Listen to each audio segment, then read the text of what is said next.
ஒரு அப்பா தன்னுடைய மகனுக்கு உபதேசம் பண்ணார். இதை பாருப்பா, நல்ல வார்த்தைகளை கேட்கணும், எப்போதுமே மகன் அப்பா பேச்சை கேட்குறது நல்லது அப்படின்னாராம். நீ ஏதாவது ஒரு தப்பு பண்ணால் என் தலையில் ஒரு முடி நரைச்சி வெள்ளையாக போடும்பா, நீ செய்கிற ஒவ்வொரு தப்புக்கும் என் தலையில் ஒவ்வொரு முடி வெள்ளையாயிடும் அப்படின்னாராம். பையன் யோசித்தான், அப்பா இப்போ தான் எனக்கு புரியுது, தாத்தாவோட தலைமுடி பூராவும் வெள்ளையாக இருக்கிறதுக்கு என்ன காரணங்கிறது எனக்கு இப்போ தான் புரியுது அப்படின்னானா. ஒரு ஊரில் ஒரு ராஜா இருந்தார். அவர் ஒரு பூனை வளர்த்தார். ரொம்ப செல்லமாக அவர் அந்த பூனையை வளர்த்தார். அவர் என்ன பண்ணுவார் தெரியுமா? இரவு நேரத்தில் அந்த பூனையோட தலையில் ஒரு விளக்கை வச்சுருவார். அந்த பூனை ரொம்ப ஜாக்கிரதையாக அந்த விளக்கு கீழே விழுந்துடாமல் பார்த்துக்கும். தலையை ஆட்டாமல் ரொம்ப நிதானமாக ராஜா பின்னாடி நடந்து போய்கிட்டே இருக்கும். அந்த விளக்கு வெளிச்சத்தில் எல்லா வேலைகளையும் செஞ்சுருவார். கையில் ஒரு விளக்கை தனியாக எடுத்துகிட்டு போக வேண்டிய அவசியமே இல்லை. விளக்கை தூக்கிட்டு போகிற வேலையை அந்த பூனை பார்த்துக்கும். அதனால் ராஜாவுக்கு அந்த பூனை மேலே ரொம்ப பிரியம். மந்திரிகளையெல்லாம் கூப்பிட்டு அவங்கக்கிட்ட சொல்லுவார், பார்த்தீங்களா இந்த பூனை எவ்வளவு விசுவாசமாக நடக்குது, என் பேரில் எவ்வளவு மரியாதை பார்த்தீங்களா அதுக்கு அப்படிம்பார். இதை கேட்டுவிட்டு அங்கேருந்த அமைச்சர்களில் ஒருத்தர் சொன்னார், மன்னா நீங்கள் சொல்கிறது சரிதான், இருந்தாலும் இந்த பூனையோட விசுவாசத்தை நாம் கொஞ்சம் சோதித்து பார்க்க வேண்டியிருக்கு அப்படின்னாராம். சரி, உங்கள் ஆசையை ஏன் கெடுக்கணும், நல்லா சோதித்து பாருங்கள் அப்படின்னு சொல்லிவிட்டார் ராஜா. உடனே அந்த அமைச்சர் என்ன பண்ணார் தெரியுமா? எங்கேயோ புறப்பட்டு போனார். ஒரு 5-6 எலிகளை பிடிச்சிக்கிட்டு வந்தார். அரண்மனையில் ராஜா ஏதோ வேலை பார்த்துக்கிட்டு இருக்கிறாரு. பக்கத்தில் அந்த பூனை ரொம்ப பணிவாக நின்றுக்கிட்டு இருக்குது. அது தலையில் விளக்கு எரிஞ்சிக்கிட்டு இருக்கு. அமைச்சர் தான் பிடிச்சிக்கிட்டு வந்த எலிகளை அந்த பூனை பார்வையில் படுறது மாதிரி எதிரில் விட்டார். அந்த எலிகள்லாம் அங்கேயும் இங்கேயும் ஓட ஆரம்பிச்சிது. அதை பார்த்தது பூனை. அவ்வளவுதான். தலையில் இருக்கிற விளக்கை பற்றியும் கவலைப்படலை, ராஜாவை பற்றியும் கவலைப்படலை. ஒரே பாய்ச்சலாக பாஞ்சு எலிகளை துரத்த ஆரம்பிச்சுட்டுது. தலையில் இருந்த விளக்கு எங்கேயோ போய் விழுந்தது, அணைஞ்சு போச்சு. இருட்டில் ராஜா தடுமாற ஆரம்பிச்சுட்டார். இந்த சமயத்தில் அந்த அமைச்சர் மறுபடியும் விளக்கை ஏற்றினார். வெளிச்சம் வந்தது. அதுக்கப்புறம் அந்த அமைச்சர் பேசினார், அரசே, பூனையோட விசுவாசத்தை பார்த்தீங்களா? எலி அது கண்ணில் படுற வரைக்கும் தான் விசுவாசமாக இருந்தது. அது மாதிரி எலியை பார்த்ததும் எல்லாத்தையும் விட்டுட்டு அதை துரத்த ஆரம்பிச்சுட்டு பார்த்தீங்களா? தான் அந்த பூனையை பற்றி நினச்சது தப்புங்கிறது அதுக்கப்புறம் தான் அந்த ராஜாவுக்கு புரிஞ்சுதான். சரி, இப்போ எதுக்கு இந்த கதையெல்லாம் அப்படிங்கிறீங்களா? இந்த பூனை மாதிரி தான் நம்ம மனசும். மனசை எவ்வளவு தான் பயிற்சி கொடுத்து பக்குவமாக வச்சுருந்தாலும் பார்க்குறதுக்கு பரமசாது மாதிரி தான் இருக்கும். பார்க்க வேண்டியதை பார்த்துட்டுதுன்னா பாஞ்சிரும். இந்த பூனை மாதிரி புலன் இன்ப பொருள்கள் கிட்டாத வரைக்கும் மனம் அடங்கி இருக்கிறது மாதிரி தான் தெரியும்.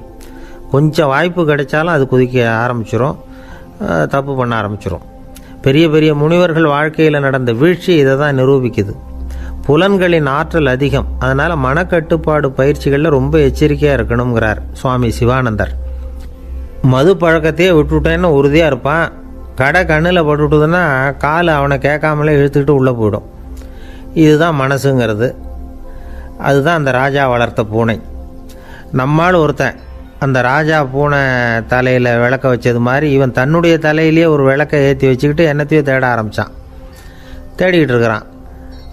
தலையை ஆட்டாமல் நிதானமாக நடந்து ரொம்ப நேரமாக தேடிகிட்டு இருக்கிறான். அந்த சமயம் அங்கே வந்த ஒருத்தர், என்னத்தை தேடுறீங்கன்னு கேட்டார். அதுதான் மறந்து போச்சு அப்படின்னு இழுத்தான். சரி, கொஞ்சம் இப்படி உட்காருங்க, ஞாபகம் வந்ததும் தேட ஆரம்பிக்கலாம் அப்படின்னார் அவர். இவன் கொஞ்ச நேரம் உட்காந்து யோசித்தான். அப்புறம் திடீர்னு எழுந்திரிச்சான். ஞாபகம் வந்துட்டுதுன்னா. என்னன்னு கேட்டார். எங்கள் வீட்டில் இருந்த விளக்கை எங்கே வச்சேன்னு தெரியல, அதை தான் தேடிக்கிட்டு இருக்கிறேன், ஏற்றி வைக்கலாம்னு பார்க்குறேன் அப்படின்னா. ஒரு ராஜா இருந்தார்.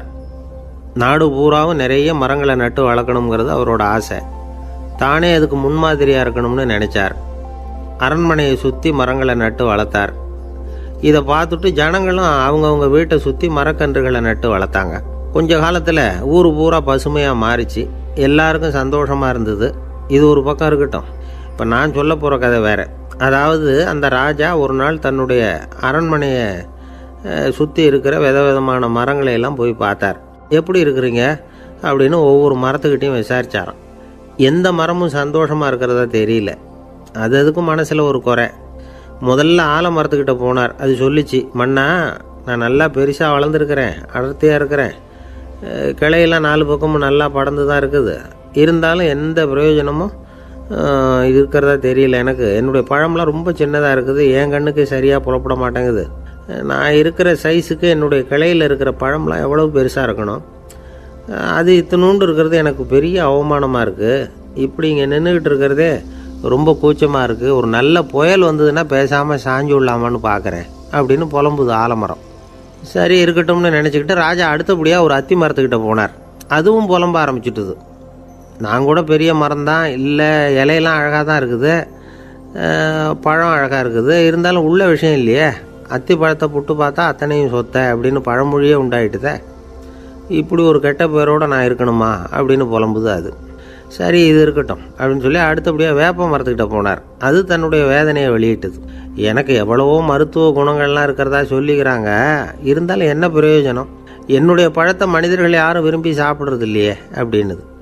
ராஜா அடுத்தாப்புல இருந்து ஒரு பனை மரத்துக்கிட்ட போனார். நான் நல்லா உயரமாக தான் வளர்ந்துருக்கிறேன், மற்ற மரங்கள்லாம் என்னை அண்ணாந்து தான் பார்க்கணும், இருந்தாலும் என்கிட்ட நிழலுக்காக யாரும் ஒதுங்கிறது இல்லையே அப்படின்னுது. என்ன இது எல்லா மரமும் இப்படி திருப்தி இல்லாமல் இருந்துக்கிட்டு இருக்குதே அப்படின்னு நினச்சிக்கிட்டே ராஜா அடுத்தபடியாக அங்கே இருந்த ஒரு பைன் மரத்துக்கிட்ட போனார். அழகாக உயரமாக பசுமையாக தான் இருந்தது, ஆனால் பழமோ பூவோ கிடையாது. அதை நினச்சி அது வருத்தப்பட்டுக்கிட்டு இருக்குது. ஓக் மரம் அது ஒன்று நின்றுட்டு இருந்தது. அது என்ன சொல்லிச்சுன்னா, இலையுதிர் காலத்தில் என் மேலே இருக்கிற எல்லா இலைகளும் உதிர்ந்து போடுது, முடி கொட்டின மனிதர்கள் மாதிரி மொட்டையாக நான் நிற்க வேண்டியிருக்குது, என்ன வாழ்க்கை இது அப்படின்னு சொல்லி அழுத்துக்கிட்டது. சரி புளிய மரம் என்ன சொல்லுது பார்ப்போம்னு அதுக்கிட்ட போனால், என்னுடைய நிழலில் யாருமே தங்க மாட்டாங்க, உடம்புக்கு சூடுன்னு ஒதுங்கி போயிடுவாங்க, அடிமரத்தை பார்த்திங்கன்னா பட்டையெல்லாம் உறிஞ்சி பார்க்குறதுக்கே கேவலமாக இருப்பேன் அப்படின்னுது அது. முருங்கை மரம் என்ன சொல்லிச்சு தெரியுமா, என்னுடைய இலை காயெல்லாம் சாப்பிட்றவங்களுக்கு சத்து கொடுக்கறது வாசம்தான், ஆனால் என் உடம்புல சத்தே கிடையாது, கொஞ்சம் வேகமாக காற்று அடிச்சதுன்னா முறிஞ்சி விழுந்துடுறேன், என்ன வாழ்க்கை இது அப்படின்னு சொல்லி அது வருத்தப்பட்டது. ராஜா யோசனை பண்ணார், என்ன இது மரங்கள் பூமியின் வரங்கள்னு சொல்கிறோம், மழை பெய்யறதுக்கு அதுதான் காரணம், பூமி செழிப்பாக இருக்கிறதுக்கும் அதுதான் காரணம், வீடு கட்டுறதுக்கு மரம், நாற்காலி செய்ய உபயோகப்படுத்துறதுக்கும் அதுதான் உபயோகப்படுது, மனுஷனுக்கு வேண்டிய ஆகாரங்களையும் கொடுக்குது, இப்படிலாம் இருந்தும் எல்லா மரமும் நிம்மதி இல்லாமல் இருந்துக்கிட்டு இருக்குதே அப்படின்னு நினச்சார். அப்போது அங்கே இருந்த ஒரு மகிழ மரம் அவர் கண்ணில் பட்டுது. அந்த மரம் மட்டும் கொஞ்சம் நிம்மதியாக மகிழ்ச்சியாக இருக்கிறது மாதிரி தெரிஞ்சுது. உடனே ராஜா அதுக்கிட்ட போனார். உனக்கு மனசில் எதுவும் குறை இல்லையான்னு கேட்டார். இல்லை நான் சந்தோஷமாக தான் இருக்கேன்னு அந்த மகிழ மரம். அப்படியான்னு ஆச்சரியமாக கேட்டார் ராஜா. ஆமாம் மன்னா, இந்த இடத்துல நீங்கள் ஒரு முருங்கை மரத்தையோ வேப்ப மரத்தையோ கூட நட்டிருக்கலாம், ஆனால் இந்த இடத்துல நடுறதுக்கு என்ன தேர்ந்தெடுத்துருக்குறீங்க, அதுவே எனக்கு பெருமை, அதுவே எனக்கு திருப்தி அப்படின்னு தான் மகிழ மரம். மகிழ மரம் சாதாரணமாக தான் இருக்கும், இளம் மஞ்சள் நிறத்தில் பூக்கள், அது காய்ந்தும் மனம் வீசும். மகிழ மரம் மாதிரி மன திருப்தியோடு வாழறதுக்கு நாம் கற்றுக்கணுமா. நாம் இந்த உலகத்தில் ஒரு நாயாவோ நரியாவோ கூட பிறந்திருக்கலாம், மனுஷனாக பிறந்திருக்கிறோம், அதுவே பெருமை தானே. இந்த நிறைவு தான் மகிழ்ச்சியின் ரகசியம். ஒரு பையன் அப்பா கிட்ட போய், அப்பா நீங்கள் இந்த உலகத்தில் ஒரு மனுஷனாக பிறந்தது என்னோட அதிர்ஷ்டம் நானா. ஏண்டா அப்படி சொல்கிறேன்னு இருக்கார் அப்பா. நீங்கள் ஒரு கரடியாக பிறந்திருந்தா இந்நேரம் நானும் ஒரு கரடி குட்டியாக தானே இருந்திருப்பேன் அப்படின்னு நானா பையன். இந்த உலகத்தில் நாம் நல்லபடியாக இருக்கணும்னா அதுக்கு முக்கியமாக தேவைப்படுறது ரெண்டு, ஒன்று செல்வம், இன்னொன்று அறிவு. சரி இது ரெண்டில் சிறந்தது எது அப்படின்னு ஒரு கேள்வி கேட்டால் என்ன பதில் சொல்கிறது? இதே கேள்வியை ஹஸ்ரத் அலி அவர்கள்கிட்ட கேட்டாங்களாம். அவர் ஒரு பெரிய அறிஞர். கேள்வி கேட்டவங்களும் சாதாரண ஆட்கள் இல்லை, இவங்களும் அறிஞர்கள். ஒரு நாள் ஹஸ்ரத் அலி அவர்கள்கிட்ட 10 அறிஞர்கள் வந்தாங்களாம். ஐயா நாங்கள் 10 பேரும் உங்ககிட்ட ஒரே கேள்வியை தான் கேட்க வந்திருக்கிறோம், ஆனால் எங்கள் 10 பேருக்கும் நீங்கள் தனித்தனியாக பதில் சொல்ல முடியுமா அப்படின்னு கேட்டிருக்காங்க. அதாவது அவங்க ஒரே கேள்விக்கு இவர்கிட்ட இருந்து 10 விதமான பதில் எதிர்பார்க்குறாங்க. சரி கேளுங்க என்ன கேள்வி அப்படின்னார் அவர். அப்போ தான் அவங்க கேட்டாங்களாம், செல்வம் அறிவு இது ரெண்டில் சிறந்தது எது, இதுதான் கேள்வி. ஹஸ்ரத் அலி என்ன பண்ணார் தெரியுமா, அவங்கள ஒவ்வொருத்தராக கூப்பிட்டார், ஒவ்வொரு விதமான பதிலை சொல்லி அனுப்புனார்.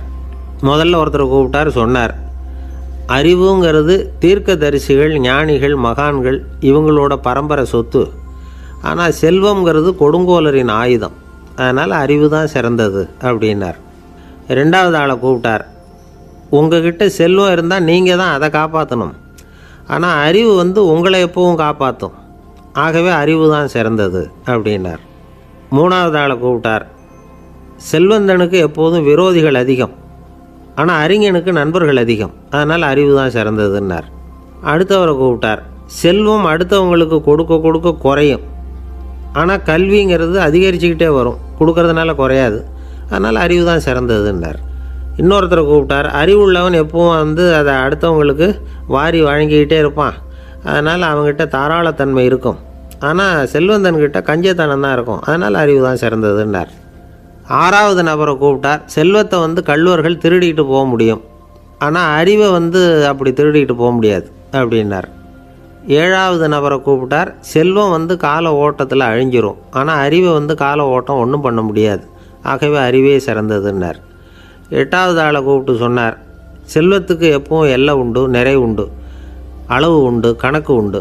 ஆனால் அறிவுக்கு அப்படிப்பட்ட எல்லை எதுவும் கிடையாது. அதனால் அதுதான் சிறந்ததுன்னார். அடுத்தவனை கூப்பிட்டார். செல்வம் உள்ளத்தில் உள்ள ஒளியை போக்கிவிடும், இருட்டை உண்டாக்கிவிடும், விரிந்த மனப்பான்மையை குறுகலாக்கிவிடும். ஆனால் அறிவு அப்படி இல்லை, இருண்ட உள்ளத்தில் ஒளியை பாய்ச்சி அதை விசாலப்படுத்துது. அதுதான் சிறந்ததுன்னார். கடைசியாக 10வது நபரை கூப்பிட்டார். செல்வம் மனசில் செருக்கை உண்டாக்குது, ஆணவத்தை ஏற்படுத்துது. அதனால் நானே கடவுள்னு நினைக்கிற அளவுக்கு மனுஷனை தாழ்த்தி விடுது. ஆனால் அறிவு பணிவையும் பண்பாட்டையும் வளர்க்குது. அதனால் அறிவு தான் சிறந்ததுன்னார். ஆக இப்படி 10 பேருக்கும் 10 விதமாக பதில் சொன்னது மூலமாக ஹஸ்ரத் அலி அவர்கள் அறிவு தான் செல்வத்தை விட சிறந்தது அப்படிங்கிறதுக்கு 10 காரணங்களை சுட்டி காட்டியிருக்கார்.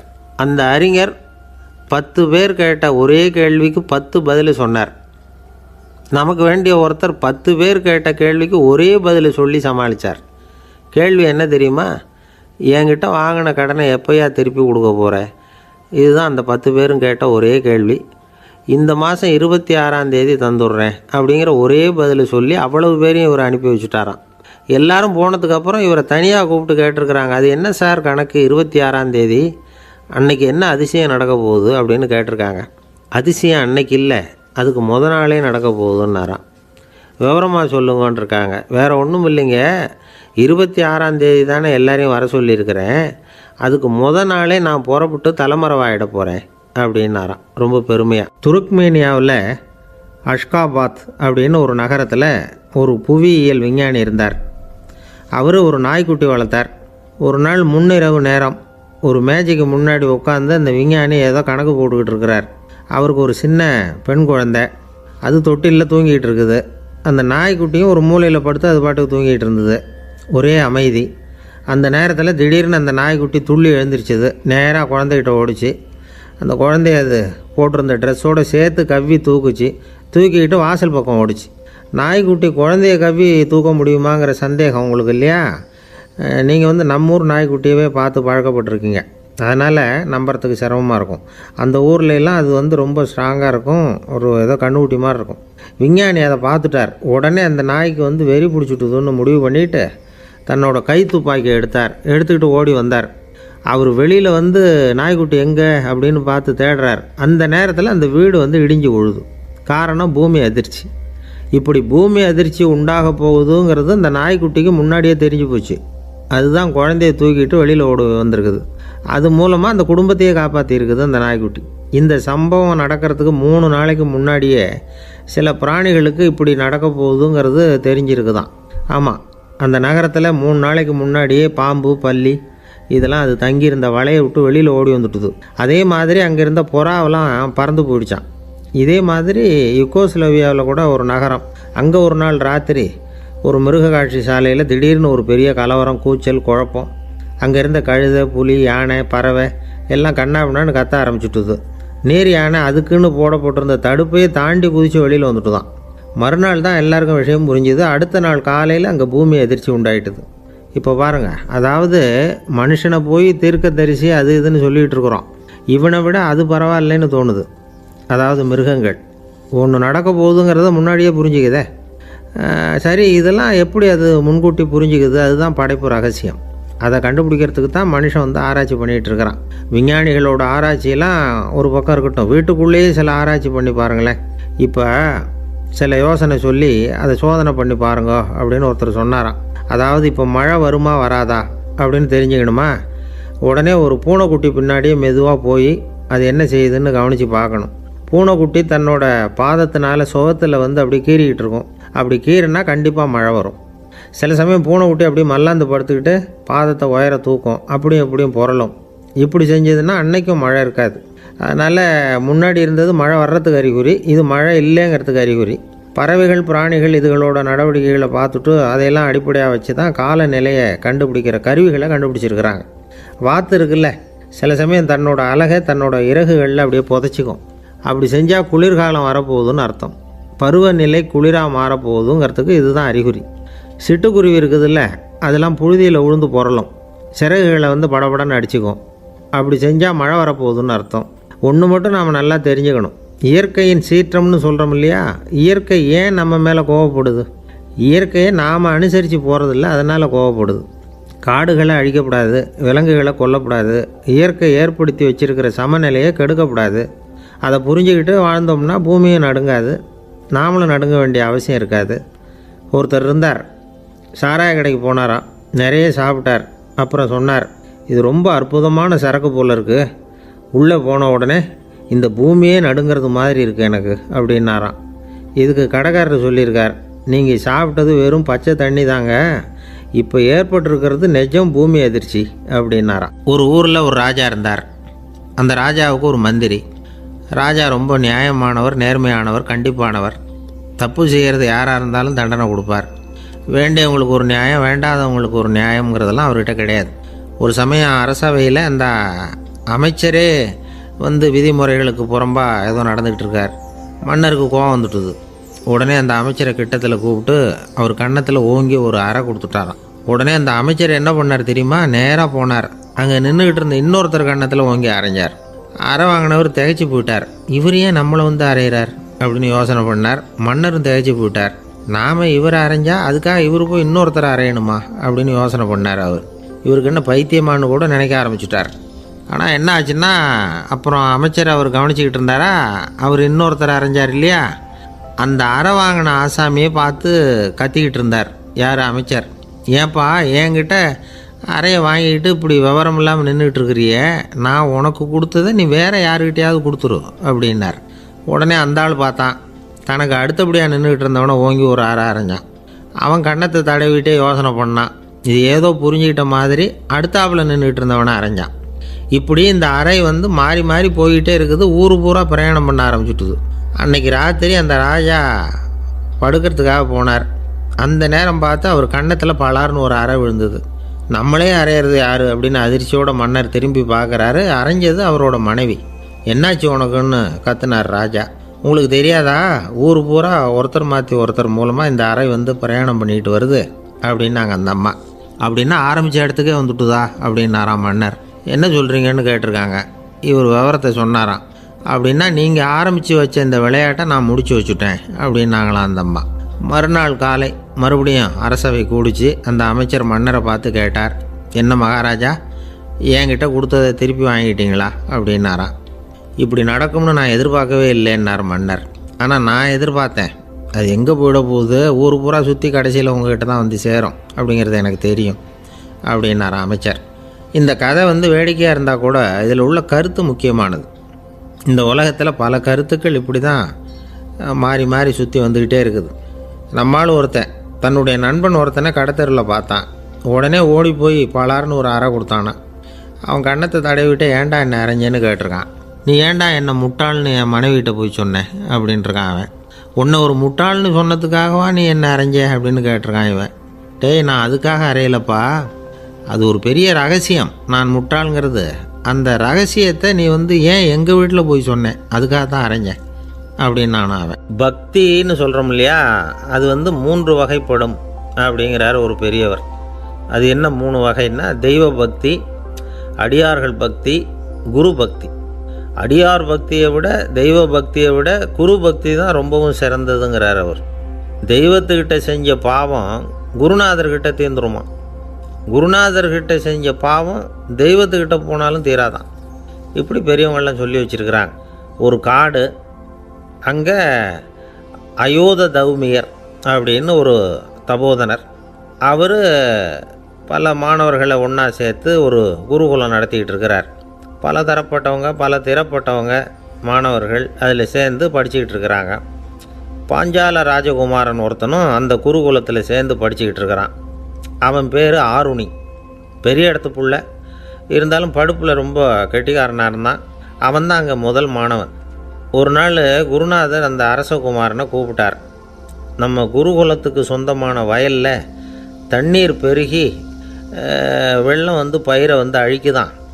அதனால் நீ போய் மடையை அடைச்சிட்டு வந்துடும் அப்படின்னார். அந்த அரசகுமாரன் உடனே புறப்பட்டான். குருநாதர் சொல்லிட்டார்ல, உடனே புறப்பட்டான். நான் பெரிய இடத்து பிள்ளையாச்சே, ராஜகுமாரனாச்சே, ரொம்ப செல்வாக்கூட வளர்ந்தவனாச்சே, நான் போய் வயலில் இறங்கி வேலை செய்கிறதா அப்படின்னுலாம் அவன் நினைக்கல. குருநாதர் கட்டளையை நிறைவேற்ற வேண்டியது நம்ம கடமை அப்படின்னு நினச்சான். உடனே ஒரு மண்வெட்டியை தூக்கி தோளில் வச்சுக்கிட்டு புறப்பட்டு போயிட்டான். வயலுக்கு போனான். பார்த்தான், தண்ணி கரையை உடச்சிக்கிட்டு வயலுக்குள்ளே ஏகமாக பாஞ்சிக்கிட்டு இருக்குது. இவன் மண்வெட்டியால் களிமண்ணை புல்லோடு சேர்த்து புல் பற்ற மாதிரி வெட்டி வெட்டி போட்டான். இருந்தாலும் மடையை அடைக்க முடியல. தண்ணி அதை மீறி வந்துக்கிட்டே இருக்குது. தண்ணி வந்து வேகமாக வயலுக்குள்ளே போய்கிட்டே இருக்குது.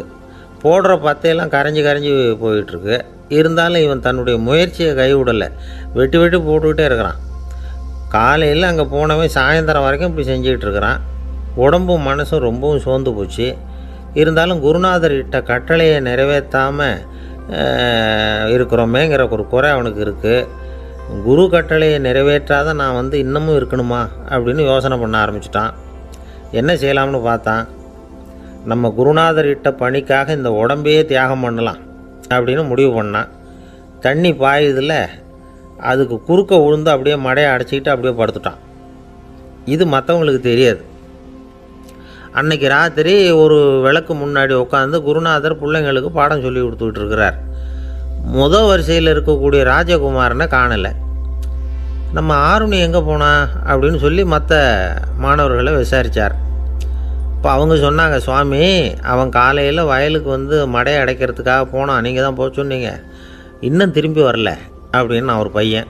குருநாதர் உடனே ஒரு தீவெட்டி எடுத்துக்கிட்டு மாணவர்களை அழைச்சிக்கிட்டு வயலுக்கு போனார். அங்கே போய் பார்த்தா ஆளை காணும். ஆருணி ஆருணின்னு சொல்லி சத்தம் போட்டு கூப்பிட்டு பார்க்குறார். நான் இங்கே இருக்கேன் குருநாதா அப்படின்னு காலுக்கு அடியிலேருந்து ஒரு சத்தம் வருது. குனிஞ்சு பார்த்தா அவன் மடையில் படுத்துருக்குறான். என்னப்பா இதுன்னார். காலையிலேருந்து இந்த மடையை அடைச்சி பார்த்தேன் சுவாமி, முடியல, அதனால் இப்படி குறுக்க படுத்துட்டேன்.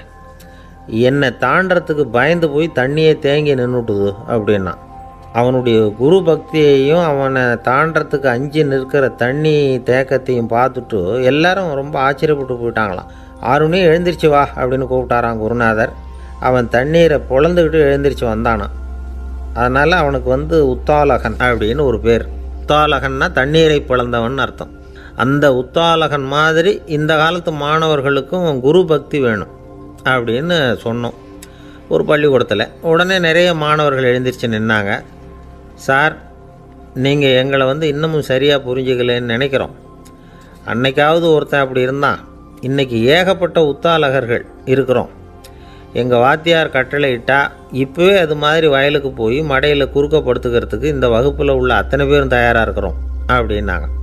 அப்படியா அப்படின்னு சொல்லி கேட்டோம் ரொம்ப சந்தோஷமாக. ஒருத்தன் ரொம்ப அடக்கமாக எழுந்திரிச்சான். அப்புறம் சொன்னான், ஆமாம் சார், வகுப்பில் வந்து இவர் நடத்துகிற பாடத்தை கேட்டுக்கிட்டு இருக்கிறத விட பேசாமல் போய் மடையில் படுத்துடுறது ஒன்றும் கஷ்டமான காரியமாக இருக்காது, அதனால தான் எல்லோரும் அங்கே போகிறேன்னு சொல்கிறோம் அப்படிங்கிறான்.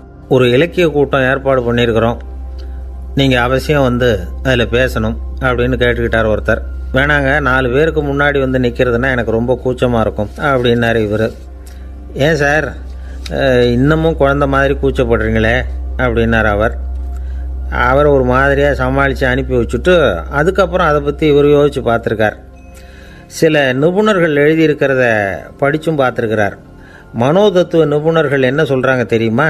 10லேருந்து 20% குழந்தைகள் பிறக்கிறப்பவே கூச்ச சுபாவம் கொண்டதாக தான் இருக்குதான். ஒரு தாத்தா தன்னோட பேர பிள்ளைய ஆசையாக கூப்பிடுறார் விளையாட்டு காட்ட, அதை அழுதுகிட்டு ஓடி போகுது. ஒரு அம்மா தன்னோட பிள்ளைய பள்ளிக்கூடத்தில் சேர்க்கறதுக்காக கூப்பிட்டுக்கிட்டு போகிறாங்க. அந்த புள்ள அம்மாவோட முந்தானையில் ஒளிஞ்சிக்கிட்டு வெளில வரமாட்டேங்குது. இவங்களெல்லாம் எப்படி சமாளிக்கிறது? குழந்தைகளோட கூச்ச சுபாவத்தை போக்குறது எப்படி? இதுக்கு நிபுணர்கள் சில யோசனைகளை சொல்லியிருக்கிறாங்க. மற்றவங்களுக்கு முன்னாடி என் பையனுக்கு கூச்சம் ரொம்ப அதிகம் சார், மற்றவங்க பார்த்தா ரொம்ப வெக்கப்படுறான், இப்படி சொல்கிற அப்பாக்கள் உண்டு. என் பையன் புது மனுஷாலை பார்த்தா அட்டையாக ஒட்டிக்குவான் சார் அப்படின்னு சொல்கிற அப்பாக்களும் உண்டு. இப்படிலாம் குழந்தைகளுக்கு முத்திரை குத்துறது ரொம்ப தப்பான். புதுசாக யாராவது வீட்டுக்கு வந்தால் குழந்தை தானாக தன்னோட கூச்சத்தையும் பயத்தையும் போக்கிக்கிட்டு சகஜமாக மாறி வர்றதுக்கு வாய்ப்பு கொடுக்கணுமா. ஒரு கூட்டத்துக்கோ அல்லது சொந்தக்காரங்க கல்யாணத்துக்கோ குழந்தைய அழைச்சிட்டு போகிறீங்க, அங்கே போய் கட்டாயப்படுத்தி குழந்தைய மற்றவங்க கிட்ட பேச சொல்லக்கூடாது. சில சமயம் குழந்தை தானாக தன்னுடைய கூச்ச சுபாவத்தை விட்டு பேசுகிறதுக்கு முன் வந்தால் அதை பாராட்டணும். குழந்தை கலகலப்பு இல்லாமல் மௌனமாக இருந்ததுன்னா அதையும் கண்டுக்கக்கூடாது. குழந்தை பேச ஆரம்பித்தா அதை ஆர்வத்தோடு கவனிக்க தெரியணும். கலந்து உரையாடுற பழக்கத்தை வீட்லேயே ஆரம்பிக்கலாம். கேட்டதுக்கு பதில் சொல் அப்படின்னு நீங்கள் அதிகாரம் பண்ணிகிட்டு இருக்கக்கூடாது. அது குழந்தைக்கு பேசுகிற சந்தர்ப்பத்தை குறைச்சிருமா. இப்போ நாம் அதிகாரம் பண்ணால் கேலி செய்கிற பழக்கம் குழந்தைகளை ரொம்ப பாதிச்சிருமா. பெரியவங்களானதுக்கு அப்புறமும் சில பேர் கூச்சத்தோடவும் பயத்தோடவும் இருக்கிறதுக்கு இதுதான் காரணம். சின்ன வயசில் அவங்கெல்லாம் ஏதாவது கேலிக்கு ஆளாகி இருப்பாங்க. ரெண்டாவது குழந்தை மூத்த குழந்தைய கேலிக்கு ஆளாகிற சந்தர்ப்பங்களை கண்டு கேலி பண்ணினா அது இளம் நெஞ்சங்களை விட்டு நீங்கிறதே இல்லையா. எப்பவும் குழந்தையோட நடை உடை பாவனைகளை பற்றி சொல்லிக்கிட்டே இருக்கக்கூடாதான். அதுவே கூச்ச சுபாவத்தை கொண்டுட்டு வந்துடுமா. அப்பா எங்கேன்னு யாராவது கேட்டால் இது மாதிரி இன்ன காரியத்துக்காக வெளியில் போயிருக்கார், இத்தனை மணிக்கு திரும்பி வருவார் அப்படின்னு சொல்கிற அளவுக்கு குழந்தைகளை பழக்கப்படுத்தி வைக்கணும். ஃபோன்லேயே யாராவது விசாரித்தா கூட இது மாதிரி பதில் சொல்லு அப்படின்னு சொல்லணும். சின்ன சின்ன மீட்டிங்கில் 4 வார்த்தை பேச தயார் பண்ணலாம்.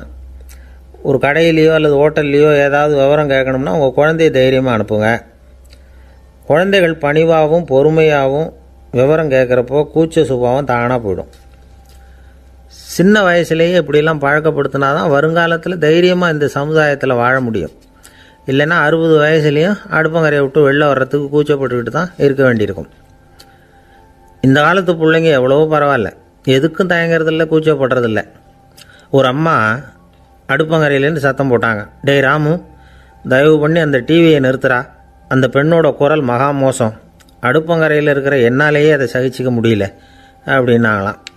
உடனே பையன் கொஞ்சம் கூட தயங்காமல் பதில் சொல்கிறான், அம்மா இந்த குரல் டிவியிலேருந்து வரல, எதிர்த்த விட்டு மாமி தான் இங்கே வந்திருக்கிறாங்க, அவங்க தான் இப்போ என்னோட பேசிக்கிட்டு இருக்கிறாங்க அப்படின்னு நானும். ஐயா உங்கள் பேரை தொடர்ந்து தினம் கேட்டுக்கிட்டு இருக்கிறேன் அப்படின்னார் ஒருத்தர். தொடர்ந்து கேட்குறீங்களே, உங்களுக்கு காது வலிக்கலையா அப்படின்னு கேட்டோம். பேசுகிற உங்களுக்கே வாய் வலிக்கலை அப்படிங்கிறப்போ கேட்குற எங்களுக்கு எப்படி காது வலிக்கும் அப்படின்னார். நம்ம உடம்புல ஒரு அதிசயம் என்ன தெரியுமா, ரொம்ப நேரம் நாம் நடக்கிறோம்னு வச்சுக்கோங்க, கால் வலிக்கும். ரொம்ப நேரம் வேலை செஞ்சால் கை வலிக்கும், உடம்பு வலிக்கும். ரொம்ப நேரம் பார்த்துக்கிட்டே இருந்தால் கண்ணு வலிக்கும். ரொம்ப நேரம் பேசிக்கிட்டே இருந்தால் வாய் கூட வலிக்கும். ஆனால் ரொம்ப நேரம் கேட்டுக்கிட்டே இருக்கிறதுனால காது வலிக்கிறது இல்லை. அதனால் கேட்குறதுக்கு முக்கியத்துவம் கொடுத்தாங்க நம்ம பெரியவங்க. திருவள்ளுவர் தேவையில்லாமல் வார்த்தைகளை உபயோகப்படுத்த மாட்டார். ஒரு திருக்குறள்னு எடுத்துக்கிட்டாவே அதில் மொத்தம் 7 வார்த்தைகள், அவ்வளவுதான். அப்படி 7 வார்த்தைகள் மட்டுமே உள்ள ஒரு திருக்குறளில் வள்ளுவர் ஒரே வார்த்தையை 5 தடவை உபயோகப்படுத்தியிருக்கிறார், திரும்ப திரும்ப பயன்படுத்தியிருக்கிறார். அப்படின்னா அதை எந்த அளவுக்கு வலியுறுத்தி சொல்கிறார் அப்படிங்கிறத நாம் புரிஞ்சுக்கணும். அது என்ன குறள்? செல்வத்துள் செல்வம் செவிச்செல்வம், அச்செல்வம் செல்வத்துள் எல்லாம் தலை. செவிச்செல்வம்ங்கிறது அவ்வளவு முக்கியமானது. கற்றலின் கேட்டல் நன்று. அதிகம் கேட்கணுங்கிறதுக்காகத்தான் எவ்வளவு கேட்டாலும் காது வலிக்கிறதில்ல. குறைச்சலாக பேசணும், அதிகமாக கேட்கணும்.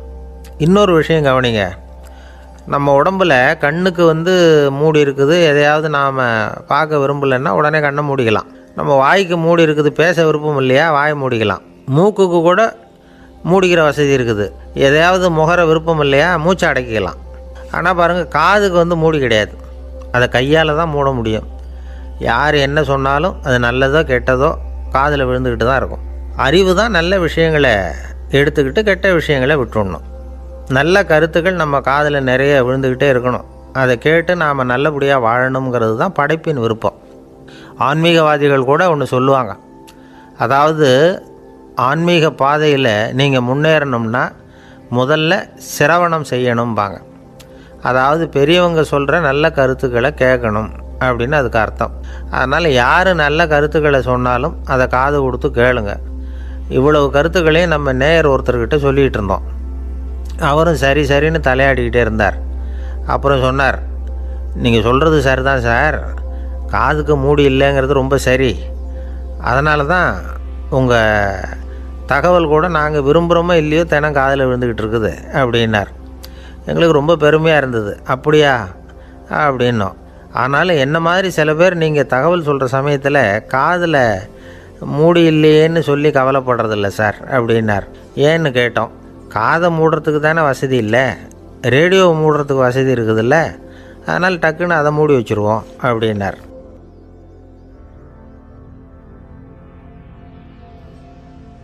சில பேரை இப்படி சொல்கிறது உண்டு. அடுத்தவங்களை அனுசரித்து நடந்துக்க தெரியல, அவன் என்ன சார் மனுஷன் அப்படிம்பாங்க. சக மனிதர்களோடு எப்படி பழகிறது அப்படின்னு தெரியாததுனாலேயே பல பேர் இன்றைக்கி சங்கடப்பட்டுக்கிட்டு இருக்கிறாங்க. வசதி வாய்ப்பெல்லாம் சரியாக இருக்கும், ஆனால் வாழ்க்கை சரியாக இருக்காது.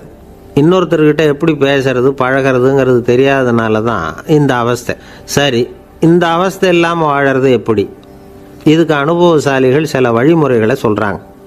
அதெல்லாம் என்னென்னங்கிறத இப்போ தெரிஞ்சுக்குவோம். முதல்ல நம்ம நாக்கு நம்ம கண்ட்ரோலில் இருக்கணும். வார்த்தைகளை கொட்டிவிட்டு அதுக்கப்புறம் அள்ள முடியாமல் கடந்து கஷ்டப்படக்கூடாது. எப்படி பேசுகிறோங்கிறதும் முக்கியம், பேசுகிறப்ப எப்படி முகத்தை வச்சுருக்கிறோங்கிறதும் முக்கியம். அன்பாக பேசினாலும் நல்லாயிருக்கும். அப்படி பேசுகிறப்ப ஆதரவாக அவர் தோள் மேலே ஒரு கையை போட்டுக்கிட்டு பேசினா இன்னமும் நல்லாயிருக்கும். ரெண்டாவது விஷயம், இன்னொருத்தர்கிட்ட பேசுகிறப்போ வாக்குறுதிகளை அள்ளி வீசக்கூடாது. கொடுக்குற வாக்குறுதி குறைச்சலாக இருக்கணும். அப்படி கொடுத்த வாக்குறுதியை கண்டிப்பாக நிறைவேற்றணும். நாம் ஒருத்தரை பாராட்டுறோம் அல்லது அவரை பற்றி அபிப்பிராயம் சொல்கிறோம்னா அது ஆக்கப்பூர்வமாக இருக்கணும். நம்ம பாராட்டு அல்லது விமர்சனம் அடுத்தவருடைய முன்னேற்றத்துக்கு உதவுறது மாதிரி இருக்கணும். நாம் சொல்கிறத கேட்டுட்டு அவன் தலையில் கையை வச்சுட்டு உட்காந்துடக்கூடாது. எப்பவும் உற்சாகமாக இருக்கணும், முகம் மலர்ச்சியாக இருக்கணும். மனுஷன் இருந்தால் வருத்தம், கவலை, ஏமாற்றம் எல்லாம் இருக்க தான் செய்யும். அதெல்லாம் மனசில் இருக்கட்டும். அந்த வருத்தமும் கவலையும் ஏமாற்றமும் சேர்ந்துக்கிட்டு நம்ம முகத்தில் இருக்கிற மலர்ச்சியை மூடி மறைக்கிறதுக்கு நாம் இடம் கொடுத்துடக்கூடாது. எந்த விஷயத்தை பற்றி யாருக்கிட்ட பேசினாலும் வெளிப்படையாக பேசணும், திறந்த மனசோடு பேசணும். மூடி மறைச்சி மூழ்கிக்கிட்டு இருக்கக்கூடாது. இன்னொருத்தர்கிட்ட பேசுகிறப்போ விவாதம் பண்ணுங்க, அது தப்பு இல்லை. ஆனால் வாதாடிக்கிட்டு இருக்கக்கூடாது. அதாவது என்ன சொல்கிறாங்கன்னா, டிஸ்கஸ் பண்ணலாம், ஆர்கியூ பண்ணக்கூடாதான். நம்மக்கிட்ட இருக்கிற நல்ல குணங்களை நாம் எடுத்து சொல்லிகிட்டு இருக்கக்கூடாது. அந்த நல்ல குணங்களே நம்மளை பற்றி எடுத்து சொல்லணும், அது மாதிரி நடந்துக்கணும். அதே மாதிரி அடுத்தவங்க கிட்ட உள்ள கெட்ட குணங்களை பற்றி அவசியம் இல்லாமல் நாம் பேச வேண்டியதில்லை. உங்களை பற்றி யாராவது தப்பாக பேசுகிறாங்களா, அப்படி அவங்க பேசுகிறதுல உண்மை இல்லையா அப்படின்னா அதை நீங்கள் பொருட்படுத்த வேண்டியதில்லை, விட்டுடலாம். அது தானாக போயிடும். ஒரு 4-5 பேரோட பேசிக்கிட்டு இருந்தீங்கன்னா எல்லாருக்கும் முக்கியத்துவம் கொடுங்க, யாரையும் அலட்சியப்படுத்தாதீங்க. தமாஷா பேசலாம், ஆனால் அவங்க தமாஷ் அடுத்தவங்களை கேலி பண்ணுறதா இருக்கக்கூடாது. நமக்கு கிடைக்க வேண்டியது கிடைக்கலையே அப்படிங்கிற தவிப்பு நம்மக்கிட்ட இருக்கக்கூடாது, அது தேவையில்லை. உங்கள் செயல்பாடுகள் தெளிவாக இருக்கட்டும், பாராட்டு தானாக அவங்கள தேடிட்டு வரும். இன்னொரு மனுஷனுடைய மனசில் கௌரவமான ஒரு இடத்த பிடிக்கணும்னா நாம் இந்த குணத்தையெல்லாம் நம்மக்கிட்ட வளர்த்துக்கணும். இதெல்லாம் அனுபவசாலிகள் சொல்லியிருக்கிற குறிப்புகள். இந்த குறிப்புகளை சரியாக புரிஞ்சுக்கணும், அது முக்கியம். தப்பாக புரிஞ்சுக்கிட்டா என்ன ஆகும் தெரியுமா? இதை கேளுங்க.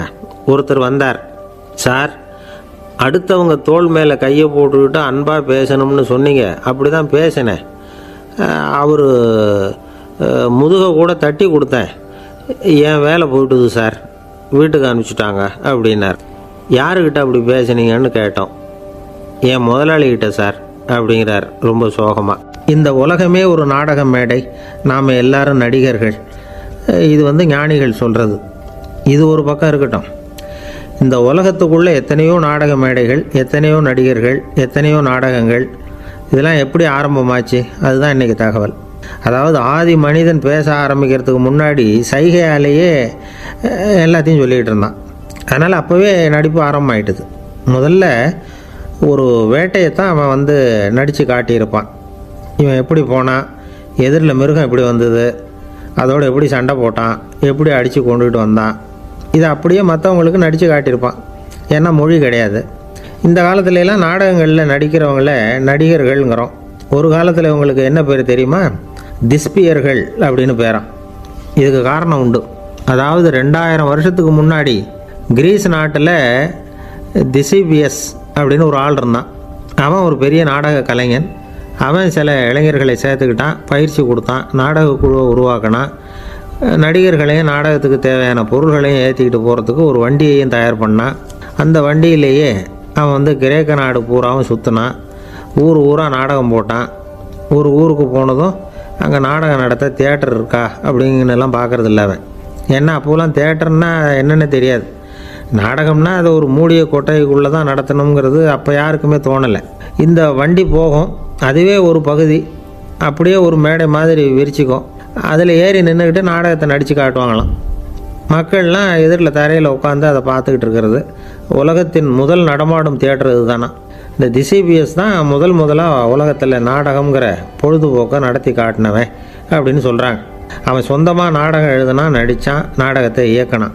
அதனால தான் அவனை first man of the theatre அப்படின்னு சொல்லுவாங்க. அவன் தான் நாடக மேடையின் முன்னோடி.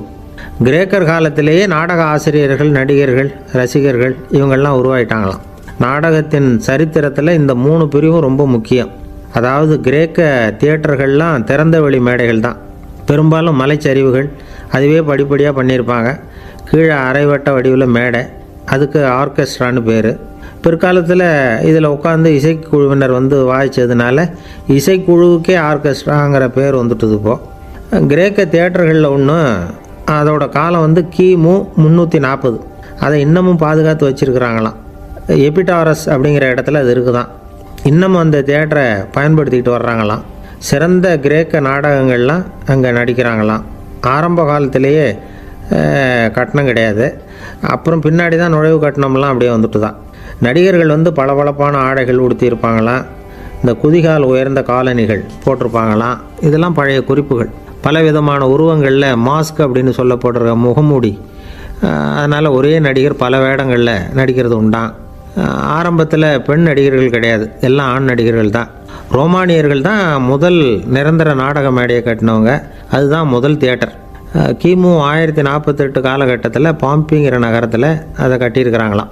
கிரேக்க ரோமானிய தியேட்டர்களின் அடிப்படையிலேயே இந்த இத்தாலிய வடிவ அமைப்பாளர்கள் இந்த குதிரை லாட வடிவில் ஒரு ஆடிட்டோரியத்தை உருவாக்கினாங்களாம். இப்படி அதை பற்றி நிறைய தகவல் இருக்குது. 1576 லண்டனில் இந்த பின்ஸ்பர்ரி, அப்புறம் இந்த பில்ட்ஸில், அப்புறம் ஜேம்ஸ் இப்படிங்கிற ஒரு முயற்சியால் தான் இங்கிலாந்தில் முதல் தியேட்டர் உருவாச்சான். அப்படி ஒருத்தர் இருந்தாராம். உலக நாடக மேடையின் வரலாறு இதுதான். அதாவது இப்போல்லாம் அறிவியல் வளர்ச்சி அதிகமாகிட்டுது. திரைப்படம், தொலைக்காட்சி எல்லாம் வந்தாச்சு. ஒவ்வொரு வீடுமே ஒரு குட்டி தியேட்டர் மாதிரி ஆகிட்டுது.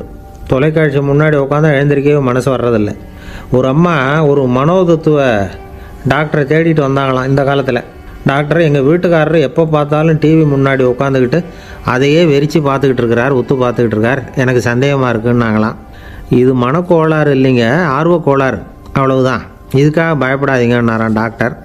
அப்படி இல்லை டாக்டர், டிவி ஓடும் பொழுது நாம் எல்லாம் அதை பார்க்குறோம், சரி, ஆனால் அவர் அப்படி இல்லை, டிவியை நிறுத்தினதுக்கு அப்புறமும் அதையே உத்து பார்த்துட்டு உட்காந்துருக்கிறார், அதனால தான் சந்தேகப்பட்டு உங்ககிட்ட வந்தேன் அப்படின்னாங்களாம். ஒரு சின்ன பையன் வந்தான். அவனை பார்த்து ஒரு கேள்வி கேட்டோம்.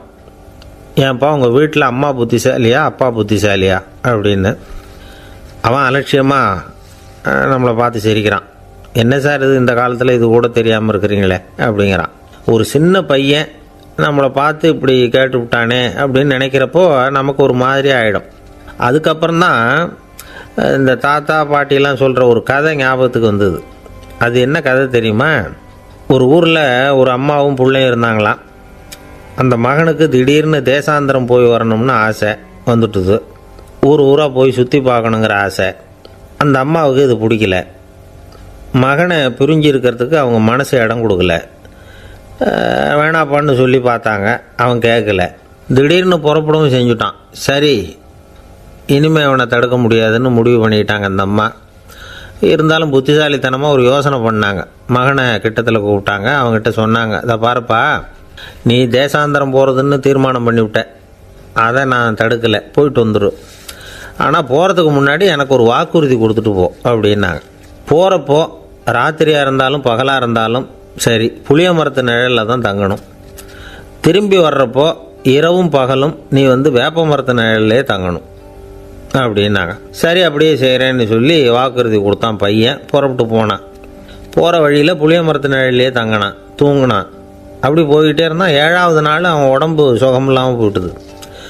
ரொம்பவும் பலவீனமாயிட்டான். இனிமேல் நடக்க முடியாதுங்கிற நிலைமை வந்துட்டுது.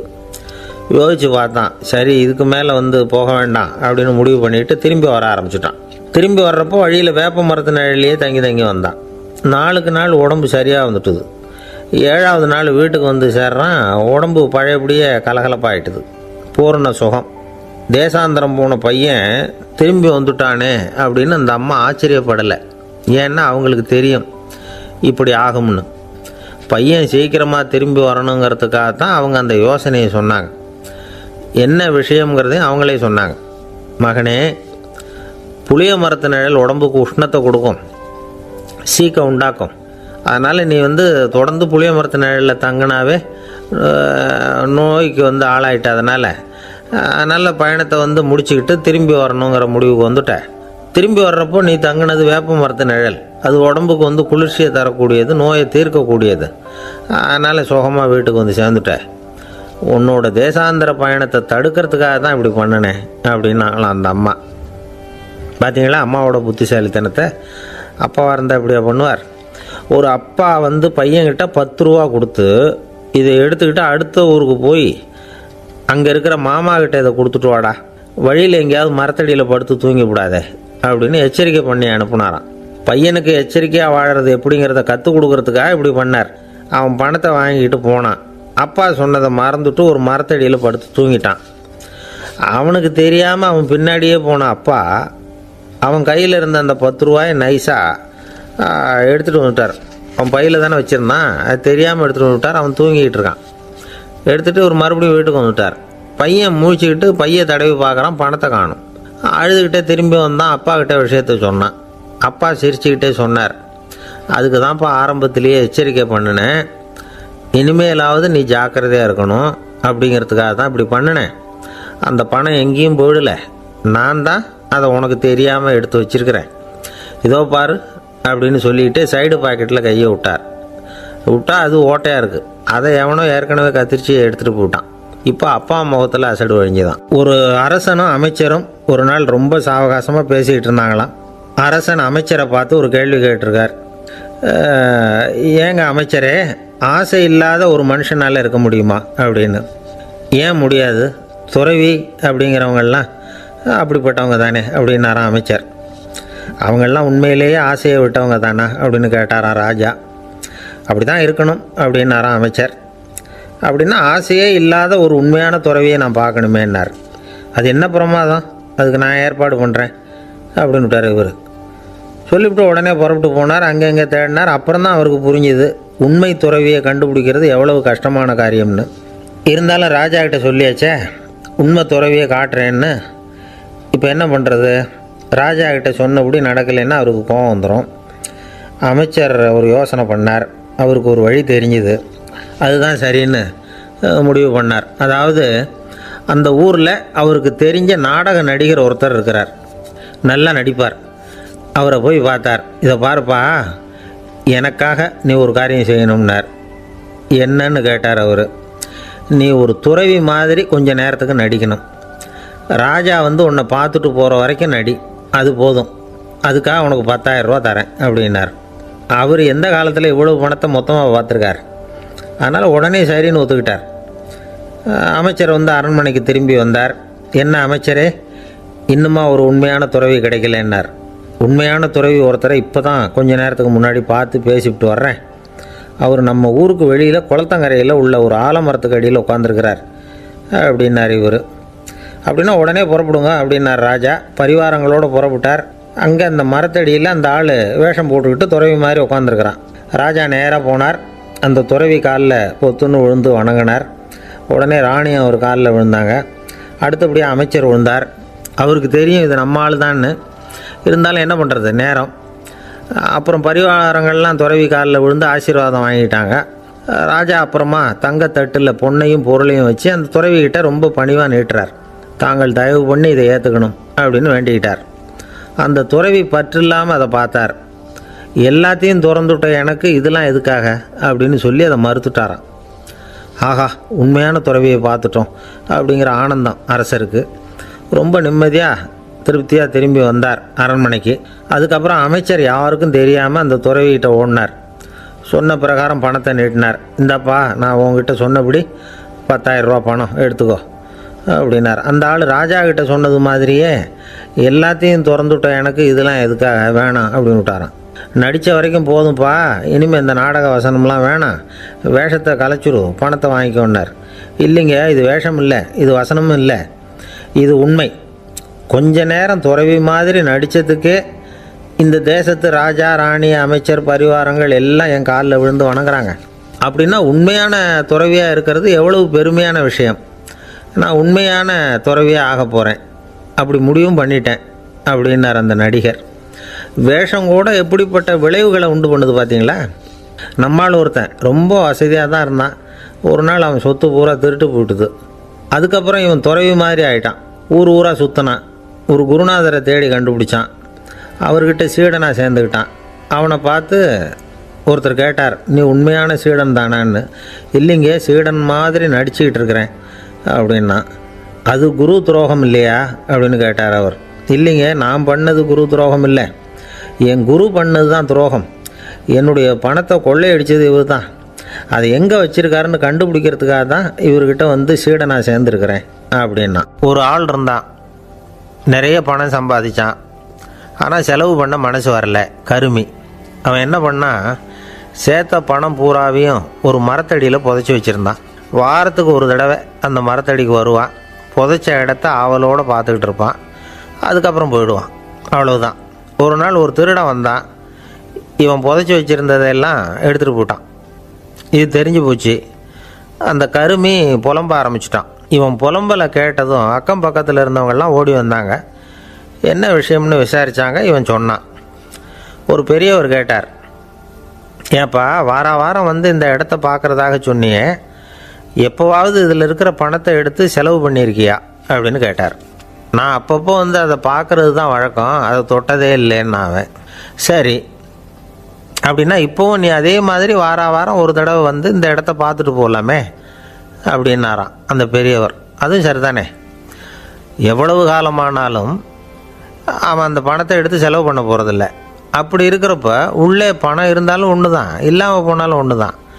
இதிலேருந்து என்ன புரியுதுன்னா, ஒருத்தர்கிட்ட இருக்கிற பணத்தை கொண்டு அவர் பணக்காரரா ஏழையா அப்படின்னு முடிவு செய்கிறது சரியில்லை. அந்த செல்வத்தை அனுபவிக்கிற திறன், பயன்படுத்துகிற திறன், அதை வச்சு தான் அவர் ஏழையா பணக்காரரா அப்படிங்கிறத நிர்ணயம் பண்ணணும். அதுதான் சரி. செலவு பண்ண தெரியாதவன் சேகரம் பண்ணிகிட்டே இருக்கிறதுனால என்ன பிரயோஜனம்? தலைமுடியே இல்லாதவன் தாராளமாக சீப்புகளை வாங்கி சேகரம் பண்ணுறது மாதிரி தானே இது. சில சமயம் செலவு பண்ண நாம் தயாராக இருந்தால் கூட அந்த செல்வம் நமக்கு பயன்படுறதில்ல. அரேபியாவில் ஒரு நகை வியாபாரி விலை உயர்ந்த முத்துக்களை எல்லாம் அவர் வச்சு வியாபாரம் பண்ணிகிட்டு இருந்தார். அவர் ஒரு சமயம் ஒரு பாலைவனம் வழியாக போயிட்டுருக்கிறார் ஒட்டகத்தில். அப்போது திடீர்னு கடுமையான புயல் வீச ஆரம்பிச்சுட்டுது. திசை தவறி இவர் எங்கேயோ வந்துட்டார். கூட வந்தவங்களையும் காணலை, எங்கே போனாங்களோ தெரியல. இவர் ரொம்ப பயந்து போய் அங்கே எங்கேயுமா அலைஞ்சு திரியிறார். வழியே தெரியல. பசி கடுமையாயிட்டுது. ஒட்டகத்து முதுகில் ஒரு மூட்டை இருந்தது. அதை பிரித்து பார்த்தார். உள்ளே ஏதாவது இருக்கான்னு தேடி பார்க்குறார். அது வரைக்கும் கண்ணில் தட்டுப்படாத அபூர்வமான ஒரு பை கண்ணில் பட்டுது. ஆஹா, அதில் ஏதாவது சாப்பிட்றதுக்கு இருக்கும் அப்படின்னு நினச்சி ஆவலாக அதை பிரித்து பார்க்குறார். அந்த பையில் விலை உயர்ந்த முத்துக்கள் நிறைய இருந்துதான்.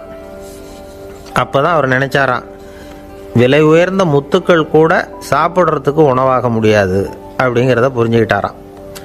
எந்த நேரத்தில் எது நமக்கு தேவையோ அது நமக்கு தாராளமாக கிடைக்கணும். அப்படி அது கிடைக்கிறதுக்கு நம்மக்கிட்ட இருக்கிற செல்வம் பயன்படணும். அது நமக்கும் பயன்படலாம், நம்ம மூலமாக அடுத்தவங்களுக்கும் பயன்படலாம். அதுதான் செல்வத்தின் பயன். ஒரு மரத்தடியில் ஒருத்தன் உட்காந்து அழுதுகிட்டு இருந்தான். அந்த பக்கமாக வந்த இன்னொருத்தன் ஏப்பா அழுதுகிட்டு இருக்கிறேன்னு கேட்டான். இந்த இடத்துல தான் பூமிக்கு அடியில் பணம் இருக்குது, புதைச்ச இடம் தெரியல, அதான் அழறேன் அப்படின்னா. நல்லா ஞாபகப்படுத்தி பாரு, எந்த இடத்துல புதைச்ச அப்படின்னு கேட்டான் இவன். அது எப்படி எனக்கு தெரியும், புதைச்சி வச்சிருக்கிறவன் நான் இல்லையே, எங்கள் எதிர்த்த வீட்டுக்காரன் அப்படின்னானா இவன். அந்த ஆள் என்னை கண்ணா பண்ணான்னு திட்டிவிட்டான் சார், அதை நினச்சா எனக்கு ரொம்ப வருத்தமாக இருக்குது அப்படின்னு சொல்லி கவலைப்பட்டார் ஒருத்தர். இதில் கவலைப்படுறதுக்கு என்ன இருக்குது அப்படின்னார் ஒரு பெரியவர். அவர் ஒரு மகான். என்ன சார் இப்படி சொல்கிறீங்க, ஒருத்தர் நம்ம பார்த்து திட்டுனா வருத்தமாக இருக்காதா அப்படின்னார். அது எப்படி வருத்தமாக இருக்கும், திட்டுறதுங்கிறது என்ன, அது வெறும் சத்தம் தானே அப்படின்னார் அந்த பெரியவர். நம்ம ஆளுக்கு தலையை பிச்சுக்கலாம் போல் இருந்தது. இருக்காது அப்படின்னா நமக்கு அப்படி தானே தோணுது. அந்த பெரியவர் சொல்கிறது ரொம்ப பெரிய விஷயம். அதை நாம் புரிஞ்சிக்க முயற்சி பண்ணலாம்னா நடைமுறை வாழ்க்கைக்கு அது ஒத்து வர்றது மாதிரி தெரிய மாட்டேங்குது. இருந்தாலும் அந்த பெரியவர் அதுக்கு என்ன தான் விளக்கம் கொடுக்குறாருன்னு பார்ப்போமே. ஒரு ரயில் போயிட்டுருக்கு, அதில் ஒரு சாது போயிட்டுருக்கார். அந்த ரயில் அவர் ஹரித்வாரம் போயிட்டுருக்கார். அவர் ரயிலில் ஏகப்பட்ட கூட்டம். நம்ம ஊர் ரயில் கேட்க வேணும், டிக்கெட் வாங்கிட்டு கொஞ்சம் பேர், வாங்காத கொஞ்சம் பேர். அது என்னத்துக்கு அனாவசியமாக டிக்கெட் அப்படிங்கிற நினப்பில் பாதி பேர். இந்த கூட்டத்துக்கு மத்தியில் அந்த சாதுவும் போயிட்டுருக்கிறார். உட்கார்றதுக்காக இருந்த இடத்துல ஒரு ஆள் படுத்துருக்கிறான். கொஞ்சம் முரட்டு ஆசாமி. அவன் கால் பக்கத்தில் கொஞ்சோண்டு இடம் பாக்கி இருந்தது. அந்த இடத்துல இந்த சாது உட்காந்துருந்தார். மெதுவாக உட்காந்துக்கிட்டார் போய். ஆனால் அந்த ஆள் ராத்திரி பூரா இவரை காலால் உதச்சிக்கிட்டே இருக்கிறான். அது இவருக்கு ரொம்ப அவமானமாக பட்டுது. அதனால் துக்கம் ஏற்பட்டுது. இருந்தாலும் அதை ஒரு மாதிரியாக சகிச்சுக்கிட்டே இவர் வந்து சேர்ந்தார். பொழுது விடிஞ்சுது. அந்த சாது ஹரித்வார் வந்து சேர்ந்தார். அங்கே ஒரு பெரிய ஞானியை சந்தித்தார். ராத்திரி ரயிலில் அந்த ஆள் உதைச்சதையும் அதனால் தனக்கு ஏற்பட்ட துக்கத்தையும் இந்த சாது அந்த ஞானிகிட்ட சொன்னார். சொல்லிவிட்டு, ஏன் சுவாமி, எனக்கு துக்கம் ஏற்பட்டதே அது தப்பா அப்படின்னு கேட்டார். தவறு தான்னார் அந்த ஞானி. உனக்கு இன்னமும் தேக அபிமானம் போகலைங்கிறது தான் அது காட்டுது. அஷ்டாவக்கிரர் என்ன சொல்கிறார் தெரியுமா? உண்மையான ஞானி யாராவது தன்னை வந்தனை செய்தால் அதற்காக சந்தோஷப்பட மாட்டார், யாராவது நிந்தனை செய்தால் அதற்காக வருத்தப்பட மாட்டார் அப்படின்னு சொல்கிறார். நிந்தனைங்கிறது ஒரு ஒலி தான். தேகாபிமானம் இருக்கிற வரைக்கும் இந்த ஒலி நம்மளை வேதனைப்படுத்தும். நான் தேகம் இல்லை, ஆத்மா அப்படிங்கிற நினைவு இருந்தால் இந்த ஒலி நம்மளை பாதிக்காது. மனு என்ன சொல்கிறார் தெரியுமா? ஒரு சாதகன் பாராட்டுதலை விஷம்னு நினச்சி பயப்படணும், அவமானத்தை அமிர்தம்னு நினச்சி சந்தோஷப்படணுங்கிறார். அவமானப்பட்டால் கவலைப்படாமல் எப்படி இருக்க முடியும் அப்படின்னு தான் நமக்கு தோணும். அதனால தான் நம்மளில் யாரும் இதுக்கு உதாரணமாக யாரையும் காட்ட முடியல. புத்தரையும் கபீரையும் உதாரணமாக காட்டுறாங்க. அவங்களுக்கெல்லாம் அவமானம் ஏற்பட்டப்போ கவலையே படலையாம். புத்தரை அவமானப்படுத்தணுங்கிறதுக்காக கௌசாம்பி ராணி ஒரு இளம் பெண்ணை கொலை பண்ணி சடலத்தை புத்தர் குடிசைக்கு முன்னாடி போட சொன்னார். போட்டாங்க. புத்தர் தான் அந்த பொண்ணை கெடுத்து கொலை பண்ணிவிட்டாருன்னு எல்லாரும் நினச்சாங்க. ஆனால் புத்தர் இதை பற்றி கவலையே படலை. அப்புறமா உண்மை தெரிஞ்சதும் புத்தர் புகழ் இன்னும் அதிகமாயிட்டுது. ஒரு பெரிய சபையில் ஒரு மோசமான பொண்ணு நுழைஞ்சி தனக்கும் கபீருக்கும் சம்பந்தம் உண்டுன்னு சொன்னான். கபீர் கவலைப்படலை. அவங்க மாதிரியெல்லாம் நாமளும் இருக்க கற்றுக்கணும். நிந்தனை, அபகீர்த்தி, அவமானம் எல்லாம் ஆண்டவன் கொடுக்குற பிரசாதம்னு நினைக்கணும் அப்படின்னு சொல்கிறார் அந்த ஞானி. இதை கேட்ட இந்த காலத்து ஆசாமி ஒருத்தர், நான் கூட அப்படி தான் சார், யாராவது அவமானப்படுத்தினா கவலைப்பட மாட்டேன். நேற்று கூட ஒருத்தர் என்ன பலார்னு அரைஞ்சுட்டார், நான் கொஞ்சம் கூட கவலைப்படலை, பேசாமல் வந்துட்டேன்னார். ஏன் அப்படி வந்துட்டீங்க அப்படின்னு. அவர் அரைஞ்சதுலேயும் ஒரு அர்த்தம் இருந்தது, அதனால தான் அப்படி வந்துட்டேன்னார்.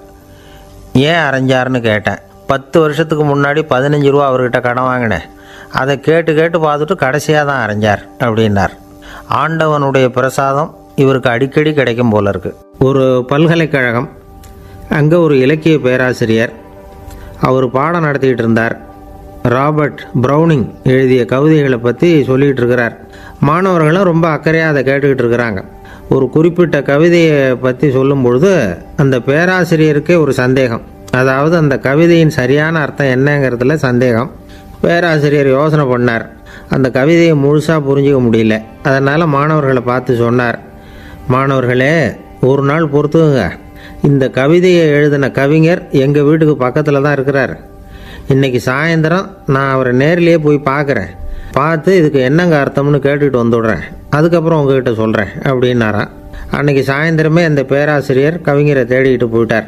கவிஞர் அவங்க வீட்டில் அவர் பாட்டு உட்காந்துருந்தாராம். இவர் போய் அவர் முன்னாடி உட்காந்தார். அப்புறம் கேட்டார், ஐயா, அந்த கவிதையின் முழு பொருள் என்னன்னு தெரிஞ்சுட்டு போகிறதுக்காக வந்திருக்கிறேன் அப்படின்னாராம்.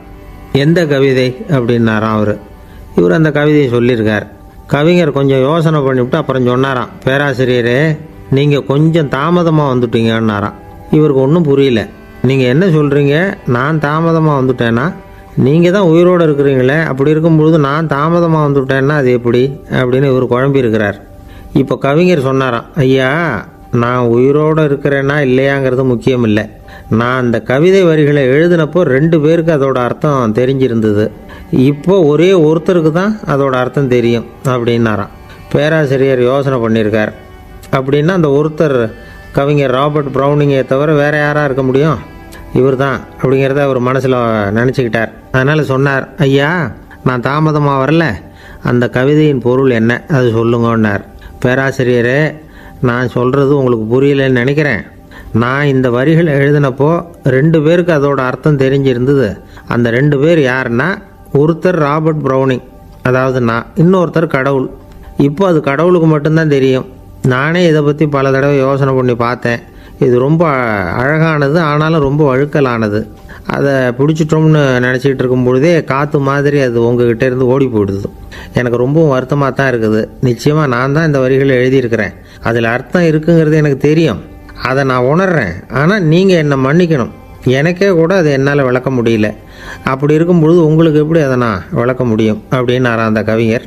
அனுபவிக்கப்படக்கூடிய எல்லாமே விளக்கப்படக்கூடிய ஒன்றல்ல, விளக்கப்படும் எல்லாமே அனுபவிக்கப்படக்கூடிய ஒன்றல்ல அப்படிங்கிறது ஞானிகளுடைய கருத்து. அதுக்காக தான் அந்த சம்பவம். வாழ்க்கையில் நீங்கள் தொடர்ந்து ஆய்வு செய்து கொண்டே இருக்கக்கூடிய விளக்கங்களை ஒருபோதும் அடைய முடியாத பரிமாணங்கள் இருக்கிறதுனால தான் அது அலுப்பு தட்டாமல் இருக்குது. உங்களால் நிறைய அனுபவிக்க முடியும், இருந்தாலும் நீங்கள் அனுபவித்து அறிந்த விஷயங்கள் கூட வார்த்தைகளால் விளக்கப்பட முடிவதில்லை அப்படிங்கிறது பெரியோர் சிந்தனை. இதெல்லாம் ஒரு பக்கம் இருக்கட்டும். நமக்கு தெரிஞ்ச பேராசிரியர் ஒருத்தர் 1 மணி நேரம் ரொம்ப விவரமாக வகுப்பு எடுத்தார். கடைசியாக சொன்னார், மாணவர்களே, ரொம்பவும் எளிமையாக விளக்கமாக எல்லா விவரமும் சொல்லியிருக்கிறேன். அதனால் இதில் உங்களுக்கு சந்தேகம் வர்றதுக்கு வாய்ப்பே இல்லை. இருந்தாலும் கேட்க வேண்டிய கடமை கேட்குறேன். இது வரைக்கும் நடத்தினதில் யாருக்காவது ஏதாவது சந்தேகம் உண்டா அப்படின்னு கேட்டாராம். எனக்கு ஒரே ஒரு சந்தேகம்தான் சார் அப்படின்னு எழுந்திரிச்சு நிற்கிறான் ஒருத்தன். என்னன்னு கேட்டாராம். இது வரைக்கும் நீங்கள் என்ன பாடம் சார் நடத்துனீங்க அப்படின்னானா அவன். அம்மாக்காரங்களுக்கு அடிக்கடி ஏற்படுற கவலை ஒன்று உண்டு. அதாவது குழந்தை சரியாக சாப்பிட மாட்டேங்குதே அப்படிங்கிற கவலை. இவங்கெல்லாம் ஒரு விஷயத்தை நல்லா புரிஞ்சுக்கணும். குழந்தைகள்ங்கிறவங்க பெரியவங்க மாதிரி இல்லை. அவங்க கடிகாரத்தில் மணியை பார்த்துட்டு சாப்பிட்றதுக்கு உட்கார்ற ரகம் கிடையாது. பசிச்சா சாப்பிடுவாங்க, இல்லைன்னா விளையாடுவாங்க அல்லது தூங்குவாங்க. அது புரியாமல் அவங்கள கட்டாயப்படுத்தி அல்லது மிரட்டி சாப்பிட வைக்கிறது ரொம்ப தப்பு. ஒரு 8 மாத குழந்தைக்கு 3 மணி நேரத்துக்கு ஒரு தடவை பசிக்கும். அந்த நேரம் பார்த்து சாப்பாடு கொடுத்தா அடம் பண்ணாமல் அது பாட்டுக்கு சாப்பிட்றோம். அதே குழந்தைக்கு 1 வயசு ஆகிறப்போ 4 மணி நேரத்துக்கு ஒரு தடவை பசிக்கும். இந்த வயசில் இயற்கையாகவே பசி குறைஞ்சிருக்கும். அது புரியாமல் என் குழந்தை முன்னாடி மாதிரி இப்போ சரியாக சாப்பிட மாட்டேங்கிறான் அப்படின்னு சில பேர் டாக்டர்கிட்ட போய் சொல்லிக்கிட்டு இருப்பாங்க. இன்னொரு விஷயம், ஒரு குழந்தைக்கு வயசு அதிகமாகிற வேகத்துக்கு உடம்பு எடையும் அதிகமாகிக்கிட்டே போகாது. உடம்பு எடை அதிகமாகிற வேகம் குறைஞ்சிக்கிட்டே வரும். 6 மாத குழந்தைக்கு ஒரு வாரத்தில் 150 கிராம் எடை கூடும். ஒரு வயசில் வாரத்துக்கு 71 கிராம் எடை கூடும். இது புரியாமல் அதிகமாக சாப்பாட்டை கொடுத்து குழந்தைய கஷ்டப்படுத்தக்கூடாது. ஏன்னா அளவுக்கு மீறின உணவு அஜீரணத்தை உண்டு பண்ணிவிடும். குழந்தைக்கு ஒரு தட்டில் கொஞ்சமாக ஆகாரத்தை வச்சு கொண்டுகிட்டு போய் கொடுக்கணும். மலை மாதிரி குவிச்சு வச்சா அதை பார்த்ததுமே பசி அடங்கி போயிடும். அடித்து மிரட்டி பயமுறுத்தி குழந்தைய சாப்பிட வைக்கிற பழக்கம் இருக்குது பாருங்கள். அதுக்கு ஃபுட் ஃபோர்ஸிங் அப்படின்னு பேர். இப்படி பண்ணினா குழந்தைக்கு சாப்பாட்டில் விருப்பம் குறைஞ்சிரும். அதை கண்டாவே வெறுக்க ஆரம்பிச்சிடும். அது மாதிரி உளம் சார்ந்த பசி குறைவு, சைக்கோஜெனிக் அனோரெக்சியா, அது ஏற்படுமா. சாப்பாடுங்கிறதே ஒரு தண்டனை மாதிரி தோணும். குழந்தைகளுக்கு பிடிச்ச மாதிரியான ஆகாரத்தை கொடுக்கணும். சத்து அதிகம் இருக்குங்கிறதுக்காக அதுக்கு பிடிக்காத ஆகாரத்தை கொடுத்து கட்டாயப்படுத்தக்கூடாது. குழந்தைகளுக்கு 2 வயசு ஆகிறப்போ இயற்கையாகவே எதிர்மறை குணம் உண்டாகும். அதாவது அந்த எதிர்மறையாக பேசுகிறது. இது மாதிரி சமயங்களில் நாம் என்ன சொல்கிறோமோ அதுக்கு நேர்மாறாக நடந்துக்கும். ஏட்டிக்கு போட்டி. சாப்பிட சொன்னால் விளையாட போவோம், விளையாட சொன்னால் சாப்பாடு கேட்கும். இதை புரிஞ்சுக்கிட்டு நடந்துக்கணும். குழந்தை சொன்ன பேச்சை கேட்கலேன்னு கோவப்படக்கூடாது. குழந்தை வளர வளர பிடிவாத குணம் வர்றது சகஜம். கேட்டதை வாங்கி கொடுத்தா தான் சாப்பிடுவேன் அப்படின்னு பிடிவாதம் பண்ணும். வாங்கி கொடுத்துடுறது தான் உத்தமம். நீங்களும் அதுக்கிட்ட பிடிவாதம் பண்ணிகிட்டு இருக்கக்கூடாது. ஏன்னா கேட்டது கிடைக்கலையேங்கிற ஏமாற்றம் கூட குழந்தையோட பசியை குறைச்சிரும். கேட்டது கிடைச்சிட்டா பசி அதிகமாகும். கொடுத்ததை மலமலன்னு சாப்பிட்றோம். குழந்தைகளுக்கு கண்ட நேரத்தில் சாப்பிட்றதுக்கு எதையாவது வாங்கி கொடுத்துக்கிட்டு இருந்தால் சாப்பாட்டு நேரத்தில் சாப்பிடாமல் அடம் பண்ண ஆரம்பிச்சிடும். பள்ளிக்கூடம் போகிற பிள்ளைங்க காலை உணவை சரியாக சாப்பிட மாட்டாங்க. அச்சம், அவசரம், பரபரப்பு இதெல்லாம் தான் காரணம். பள்ளிக்கு புறப்படுறதுக்கு ஒரு 3/4 மணி நேரத்துக்கு முன்னாடியே சாப்பாடு போட்டுருங்க, அது சரியாக போடும். படிக்கிற குழந்தைகள் உடல் சோர்வு, மனச்சோர்வு இது காரணமாக கூட சாப்பிட மறுக்கிறது உண்டு. இப்போ உதாரணமாக சாயந்தரம் விளையாடி விட்டு வீட்டுக்கு வந்ததும் சாப்பிட சொன்னால் வேணாம்பாங்க. இது உடல் சோர்வு. ரொம்ப நேரம் வீட்டு பாடங்களை செஞ்சு முடித்த கையோடு சாப்பிட சொன்னாலும் அவங்களால சரியாக சாப்பிட முடியாது. இது உளச்சோர்வு, அதாவது மனச்சோர்வு.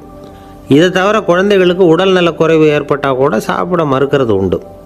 சில மருந்து மாத்திரைகள் கூட பசியை குறைச்சிரும்.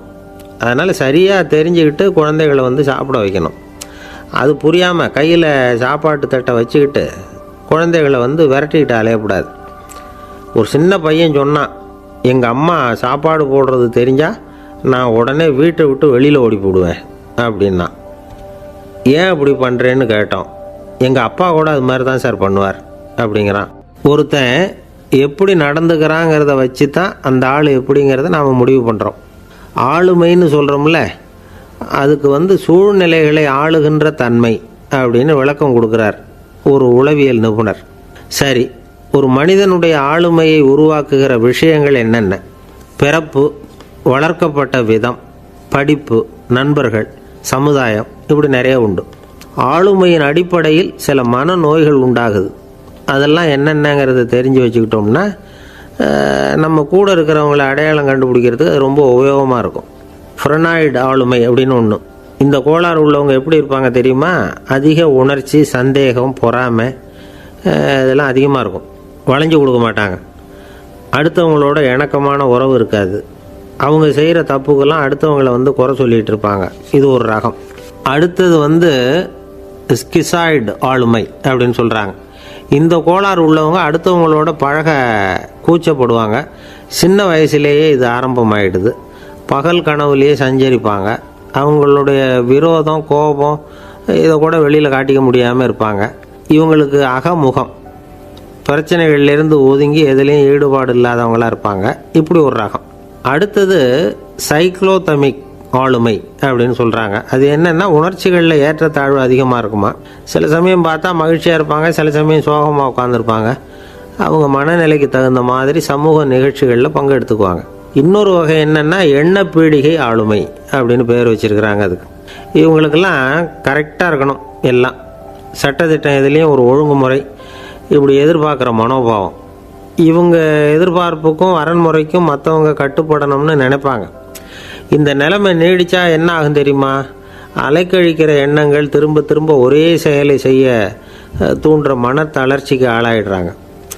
அடுத்தது ஹிஸ்டீரியா ஆளுமை. சின்ன விஷயத்தையெல்லாம் பெருசுப்படுத்தி நாடகமாக்குற நடிகர்கள் இவங்க. உணர்ச்சி அதிகம் உள்ளவங்க. இவங்க மன எழுச்சியில் பக்குவமின்மை, குழந்தைத்தனம், முதிர்ச்சியின்மை எல்லாம் இருக்கும். தன்னலம் மிக்க குணம். பிறர் தன்னை மட்டுமே கவனிக்கணும்னு நினச்சி செயல்படுறது, இதெல்லாம் இவங்க அடையாளம். அடுத்த ரகம் எப்படின்னா வளர்ச்சியற்ற ஆளுமைன்னு சொல்கிறாங்க. அடுத்தவங்களோட இணங்கி போக முடியாதவங்க, அறிவு, மன எழுச்சி, சமூக உறவு இதில் எல்லாம் போதுமான வளர்ச்சியையும் நிறைவையும் பெற முடியாதவங்க. இவங்களால வாழ்க்கையில் முன்னேற முடியாது. பிச்சைக்காரங்க, குற்றவாளிகள், இவங்ககிட்டெல்லாம் இது மாதிரியான ஆளுமை அதிகமாக இருக்குமா. அடுத்தது என்னென்னா சோர்வுடைய ஆளுமை. எதுலேயும் உற்சாகம் இல்லாமல் சோர்ந்து போயிருப்பாங்க. அதுக்கெல்லாம் நமக்கு வலிமை இல்லைப்பா அப்படின்னு சொல்லிகிட்டு இருப்பாங்க. சின்ன விஷயங்களுக்கெல்லாம் அதிர்ச்சி அடையிறது, வாழ்வின் சுவையை அனுபவிக்க முடியாதவங்க. இன்னொரு ரகம் இது கொதித்தெழும் ஆளுமைங்கிறாங்க. எதுக்கு எடுத்தாலும் ஆத்திரம், குரோதம், வன் செயல் இதிலெல்லாம் ஈடுபாடு, இப்படி உள்ளவங்க. நத்தை வகை ஆளுமை அப்படின்னு ஒன்று. அடுத்தவங்க மேலே விரோதம் இருக்கும், அடிக்கணுங்கிற எண்ணம் இருக்கும். ஆனால் அதை அப்படியே வெளியில் காட்டாமல் அதே சமயம் அமைதியான முறையில் வெறுப்பை வெளிக்காட்டுற ரகம். இவங்கெல்லாம் பேசாமல் கம்முன்னு இருந்துக்கிட்டே நினச்சதை நிறைவேற்றிக்கிறவாங்க. முன்ஜாக்கிரதை ஆளுமை அப்படின்னு ஒரு ரகமாக. பாதுகாப்பின்மை, சந்தேகம், முழுமையின்மை, அறவேக்காட்டுத்தனம் இந்த மனப்போக்கு அதிகமாக இருக்கிறதுனால அகம்பாவம், புடிவாதம், எச்சரிக்கை எல்லாம் அளவுக்கு மீறி இருக்கும். இதுவரைக்கும் நாம் பேசிக்கிட்டு இருந்த ஆளுமை பண்புகள் அளவுக்கு அதிகமாக போயிட்டுதுன்னா ஆளுமை கோளாறுகள் ஏற்படும். அதன் அடிப்படையில் மனவியாதிகள் வருமா. அதனால் இணக்கமான, எல்லாரும் விரும்புகிற இயல்பான ஆளுமையை பெறுவதற்கு நாம் முயற்சி செய்யணும் அப்படிங்கிறது மனோதத்துவ நிபுணர்களுடைய ஆலோசனை. ஒருத்தர் ஒரு மனோதத்துவ டாக்டரை தேடிட்டு வந்தாராம். டாக்டர், எனக்கு மனசில் ஏதோ வியாதி, ஆளுமை கோளாறு, அதாவது எனக்கு சீக்கிரமாக செத்து போனால் தேவையில்லைன்னு தோணுது அப்படின்னாராம். உடனே அந்த டாக்டர், சரி அப்படின்னா இங்கேயே இருங்க, நான் வைத்தியம் பார்க்குறேன் அப்படின்னாராம். ஆஃபீஸ் முடிஞ்சு வீட்டுக்கு போகிற சமயத்தில் ஒருத்தர் கடைக்கு போய் ஸ்வீட் வாங்கினார். சரி, வீட்டுக்கு பிள்ளைங்களுக்கு தான் வாங்கிட்டு போகிறார் அப்படின்னு மற்றவங்க நினச்சாங்க. அவர் அப்படி செய்யலை. அந்த இடத்துலையே பொட்டலத்தை பிரித்தார். திருட மாதிரி அப்படியே சுற்றி ஒரு தரம் பார்த்துக்கிட்டார். யாரும் தெரிஞ்சவங்க இல்லைங்கிறத முடிவு பண்ணிவிட்டு அவசரமாக அதை அப்படியே போட்டு முழுகிவிட்டு கையை தொடச்சிக்கிட்டு நல்ல பிள்ளை மாதிரி நடந்து போக ஆரம்பிச்சிட்டார். அவர் யாருன்னா, அவரோட பிரச்சனை எல்லாருக்கும் தெரியாது, சில பேருக்கு தான் தெரியும். அதாவது அவர் உடம்பில் சர்க்கரை இருக்குதுன்னு டாக்டர் சொல்லிவிட்டாராம். அதனால் வீட்டில் சர்க்கரையே இவர் கண்ணில் காட்டுறதில்ல. அதனால் இவர் யார் கண்ணிலையும் படாமல் இப்படிப்பட்ட வேலைகள்லாம் செய்கிறது வழக்கம். யாருக்கும் தெரியாமல் இப்படி ஸ்வீட்டை வாங்கி சாப்பிட்டுட்டு அவர் பாட்டுக்கு போயிடுறது. இப்படிப்பட்டவங்களுக்கெல்லாம் கொஞ்சம் ஆறுதலான தகவல் இன்றைக்கி. அது என்னென்னா, நாம் சாப்பிட்ற சர்க்கரைக்கும் நம்ம உடம்பில் உள்ள சில கோளாறுகளுக்கும் அப்படி என்ன தான் சம்மந்தம் இருக்குது. இதை பற்றி சமீபத்தில் சில ஆராய்ச்சிகள்லாம் நடந்திருக்குது. ஏன்னா சர்க்கரைன்னாவே விஷம் மாதிரி அதை பார்க்குறவங்களும் சில பேர் உண்டு. சின்ன பிள்ளைங்களுக்கு வயத்தில் பூச்சி உண்டாகிறதுலேருந்து பெரியவங்களுக்கு நீரிழிவு வர்ற வரைக்கும் எல்லாத்துக்கும் சர்க்கரை தான் காரணம்னு சொல்லிகிட்டு இருக்கிறோம். ஆனால் அந்த அளவுக்கு பயப்பட வேண்டிய அவசியம் இல்லை அப்படின்னு சொல்கிறாங்க. சர்க்கரை வியாதி, இருதய நோய், பித்த நீர்ப்பை நோய், இதெல்லாம் சில நோய்கள்லாம் நாம் சாப்பிட்ற சர்க்கரைக்கும் தொடர்பு இருக்குன்னு நினைக்கிறோம். ஆனால் அப்படி சம்பந்தம் உண்டுங்கிறதுக்கு போதுமான அளவுக்கு ஆதாரம் இல்லை அப்படிங்கிறாங்க ஆராய்ச்சியாளர்கள். ஒரே ஒரு சம்பந்தம் தான் உறுதியாக இருக்குதான். அதுவும் இந்த பல் சிதைவு அப்படின்னு இருக்கு இல்லையா, அந்த சர்க்கரை சாப்பிட்றதுக்கும் இந்த பல் சிதைவுக்கும் சம்பந்தம் இருக்குது அப்படிங்கிறத மட்டும் உறுதியாக சொல்கிறாங்க. சர்க்கரைன்னா நாம் சாப்பிட்ற ஜீனி மட்டும் இல்லை, பழம், காய்கறி, பால், தேன், இப்படி எல்லாத்துலேயும் அது இருக்குது. கேரட்டு கொடுக்குற சத்தில் 88% சர்க்கரை, ஆப்பிள் கொடுக்குற சக்தியில் 95% சர்க்கரை. இது ஜீனி சர்க்கரை, இது ஆப்பிள் சர்க்கரை அப்படிங்கிற வித்தியாசம்லாம் உடம்புக்கு கிடையாது. ரெண்டுமே உடனடியாக சக்தி கொடுக்குது. ஒரு ஸ்பூன் சர்க்கரையில் 16 கலோரி தான் சத்து இருக்குது. அதிகமாக சர்க்கரை சாப்பிட்டா நீரிழிவு வந்துருங்கிறது தப்பான ஒரு அபிப்பிராயம். டயபெட்டிஸுங்கிறது ஒரு மெட்டபாலிக் டிசார்டர், அவ்வளவுதான். அதாவது நாம் சாப்பிட்ற சர்க்கரையை நம்ம உடம்பு திறமையாக உபயோகப்படுத்திக்க முடியல அப்படின்னு அர்த்தம். அதனால தான் அதிகமாக இனிப்பு வேணாம்னு சொல்கிறோம். ஏற்கனவே உடம்பால் முடியாத ஒன்றை மறுபடியும் அது தலையில் சுமத்தி அதிகமாக வேலை வாங்க வேணாமே அப்படிங்கிறதுக்காக தான். ஆகாரத்தில் அதிகமாக சர்க்கரை இருந்தால் அதனால் உடனே சர்க்கரை வியாதி வந்துடும்ங்கிறதுக்கு விஞ்ஞான ரீதியாக போதுமான ஆதாரம் இல்லை. அதனால் எப்போவாவது அதிகமாக ஸ்வீட்டு சாப்பிட்டுட்டா, ஐயோ அதிகமாக சாப்பிட்டோமோ, என்ன பண்ண போகுது தெரியலையே அப்படின்னு நினச்சி மனசை போட்டு குழப்பிக்க வேண்டியதில்லை. பொதுவாக எதுவுமே அதிகமாக வேண்டாம், எல்லாம் சீராக இருந்தால் போதும். நீரிழிவுங்கிறது புதுசாக வந்துட்ட ஒரு நோய் இல்லை, ரொம்ப காலமாகவே இருக்கிற ஒன்று தான். நம்ம முன்னோர்கள் இதை மதுமேகம் அப்படின்னு சொல்லுவாங்க. அதை கட்டுப்படுத்துறதுக்கு அவங்களே சில வழிமுறையை சொல்லி வச்சுருக்கிறாங்க. அது என்னென்னா வேறு ஒன்றும் இல்லை, இந்த பாவக்காய், முள்ளங்கி, அருகம்புல், அவ்வளவுதான். வெள்ளை முள்ளங்கி இருக்குல்ல, அதை வாரத்துக்கு 3 நாள் சாப்பிட்டுக்கிட்டு வாங்க. நூலுக்கோல் ரொம்ப நல்லது. இல்லைன்னா முள்ளங்கி சாறு 1 ounce சாப்பிட்டுட்டு வரலாம். ரத்தத்தில் சேர்கிற சர்க்கரை அளவை இதெல்லாம் கட்டுப்படுத்துது. சிறுநீரில் காணப்படுகிற சர்க்கரை அளவையும் சமநிலைப்படுத்துது. தினமும் ஆகாரத்தில் கோதுமை, கேழ்வரகு, வெந்தயம், கருவேப்பிலை, சோயாபீன்ஸ் எது கிடைக்குதோ சேர்த்துக்கலாம். இப்படிலாம் செஞ்சுக்கிட்டு வந்தால் அப்புறம் வீட்டுக்கு தெரியாமல் கடையில் போய் நின்றுக்கிட்டு ஸ்வீட் வாங்கி திருட்டுத்தனமாக சாப்பிட வேண்டிய அவசியமே உங்களுக்கு வராது. 2 ஆசாமிகள் கடற்கரையில் உட்காந்து சாவகாசமாக பேசிக்கிட்டு இருந்தாங்களாம். ஒருத்தர் சொன்னார், இன்னொருத்தருக்கு தெரியாமல் ஸ்வீட்டு சாப்பிட்றதே எப்பவும் இடைஞ்சல் தான் சார். நேற்றுக்கு பாருங்கள், அப்படி தான் சாப்பிட்டுக்கிட்டு இருந்தேன், வீட்டுக்காரி கண்ணில் போட்டுவிட்டுது, அதுக்கப்புறம் ஒரே ரகலையாக போச்சு அப்படின்னாராம். எனக்கு கூட அப்படி தான் சார் ஆகிட்டுது, ஒரே ரகலை அப்படின்னாராம் இன்னொருத்தர். நீங்கள் சாப்பிட்டதும் உங்கள் வீட்டுக்காரங்க கண்ணில் போட்டுவிட்டுதா சார் அப்படின்னு கேட்டிருக்காரு இவர்.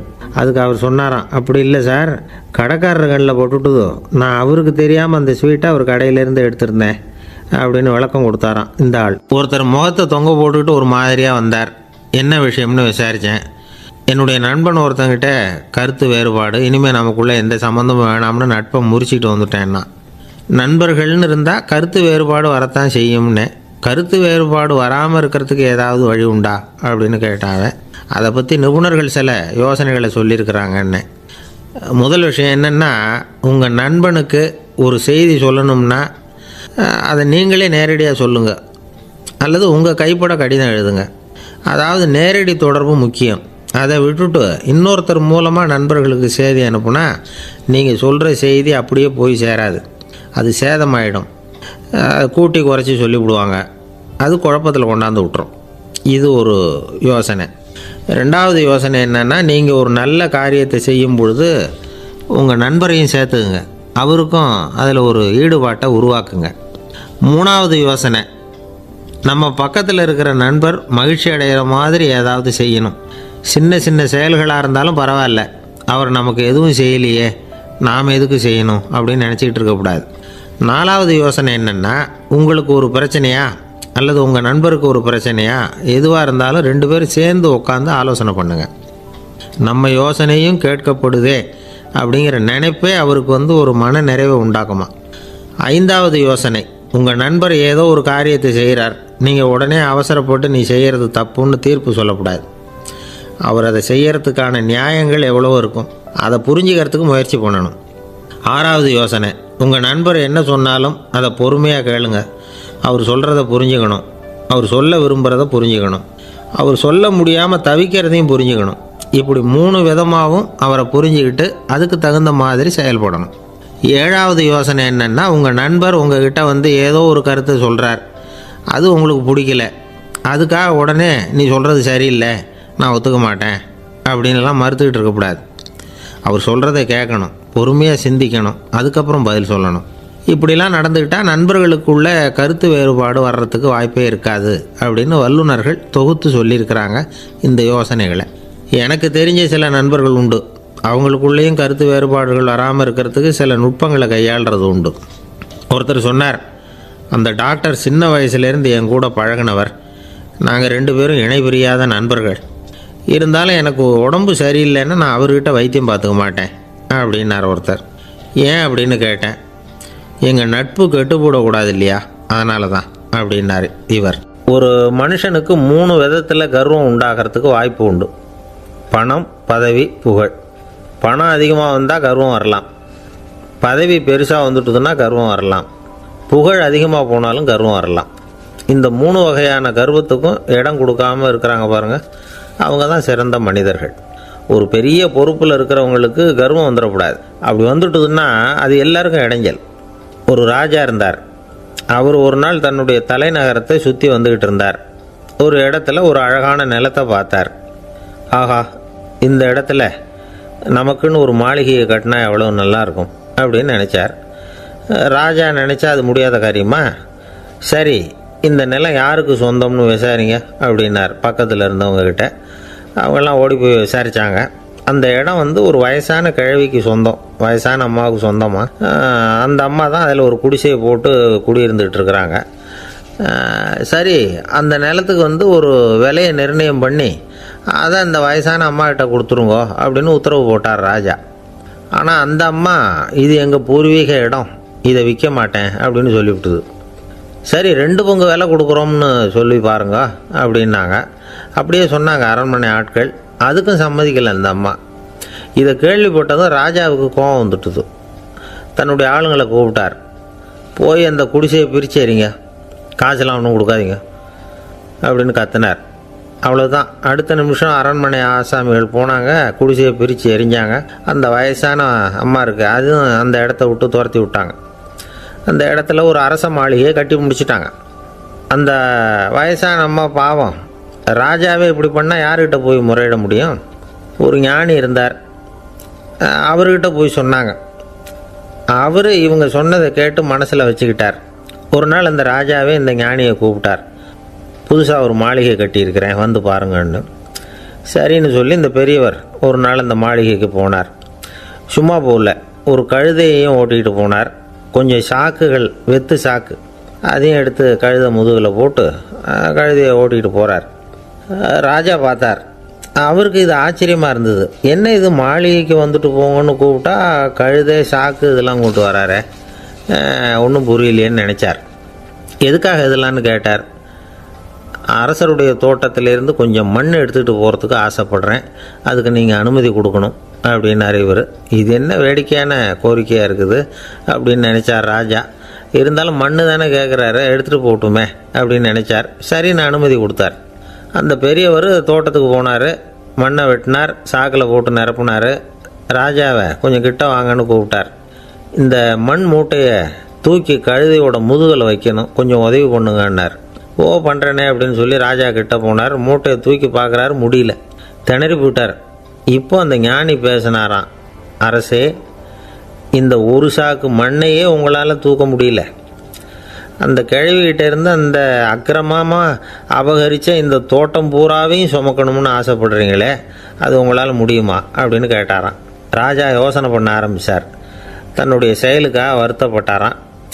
அந்த வயசான அம்மாவை உடனடியாக வரவழைச்சார். தாயே, தப்பு பண்ணிட்டேன், என்னை மன்னிச்சுக்குங்க, இன்னையிலேருந்து இந்த மாளிகையும் தோட்டமும் உங்களுக்கு தான் சொந்தம் அப்படின்னு சொல்லிவிட்டாராம்.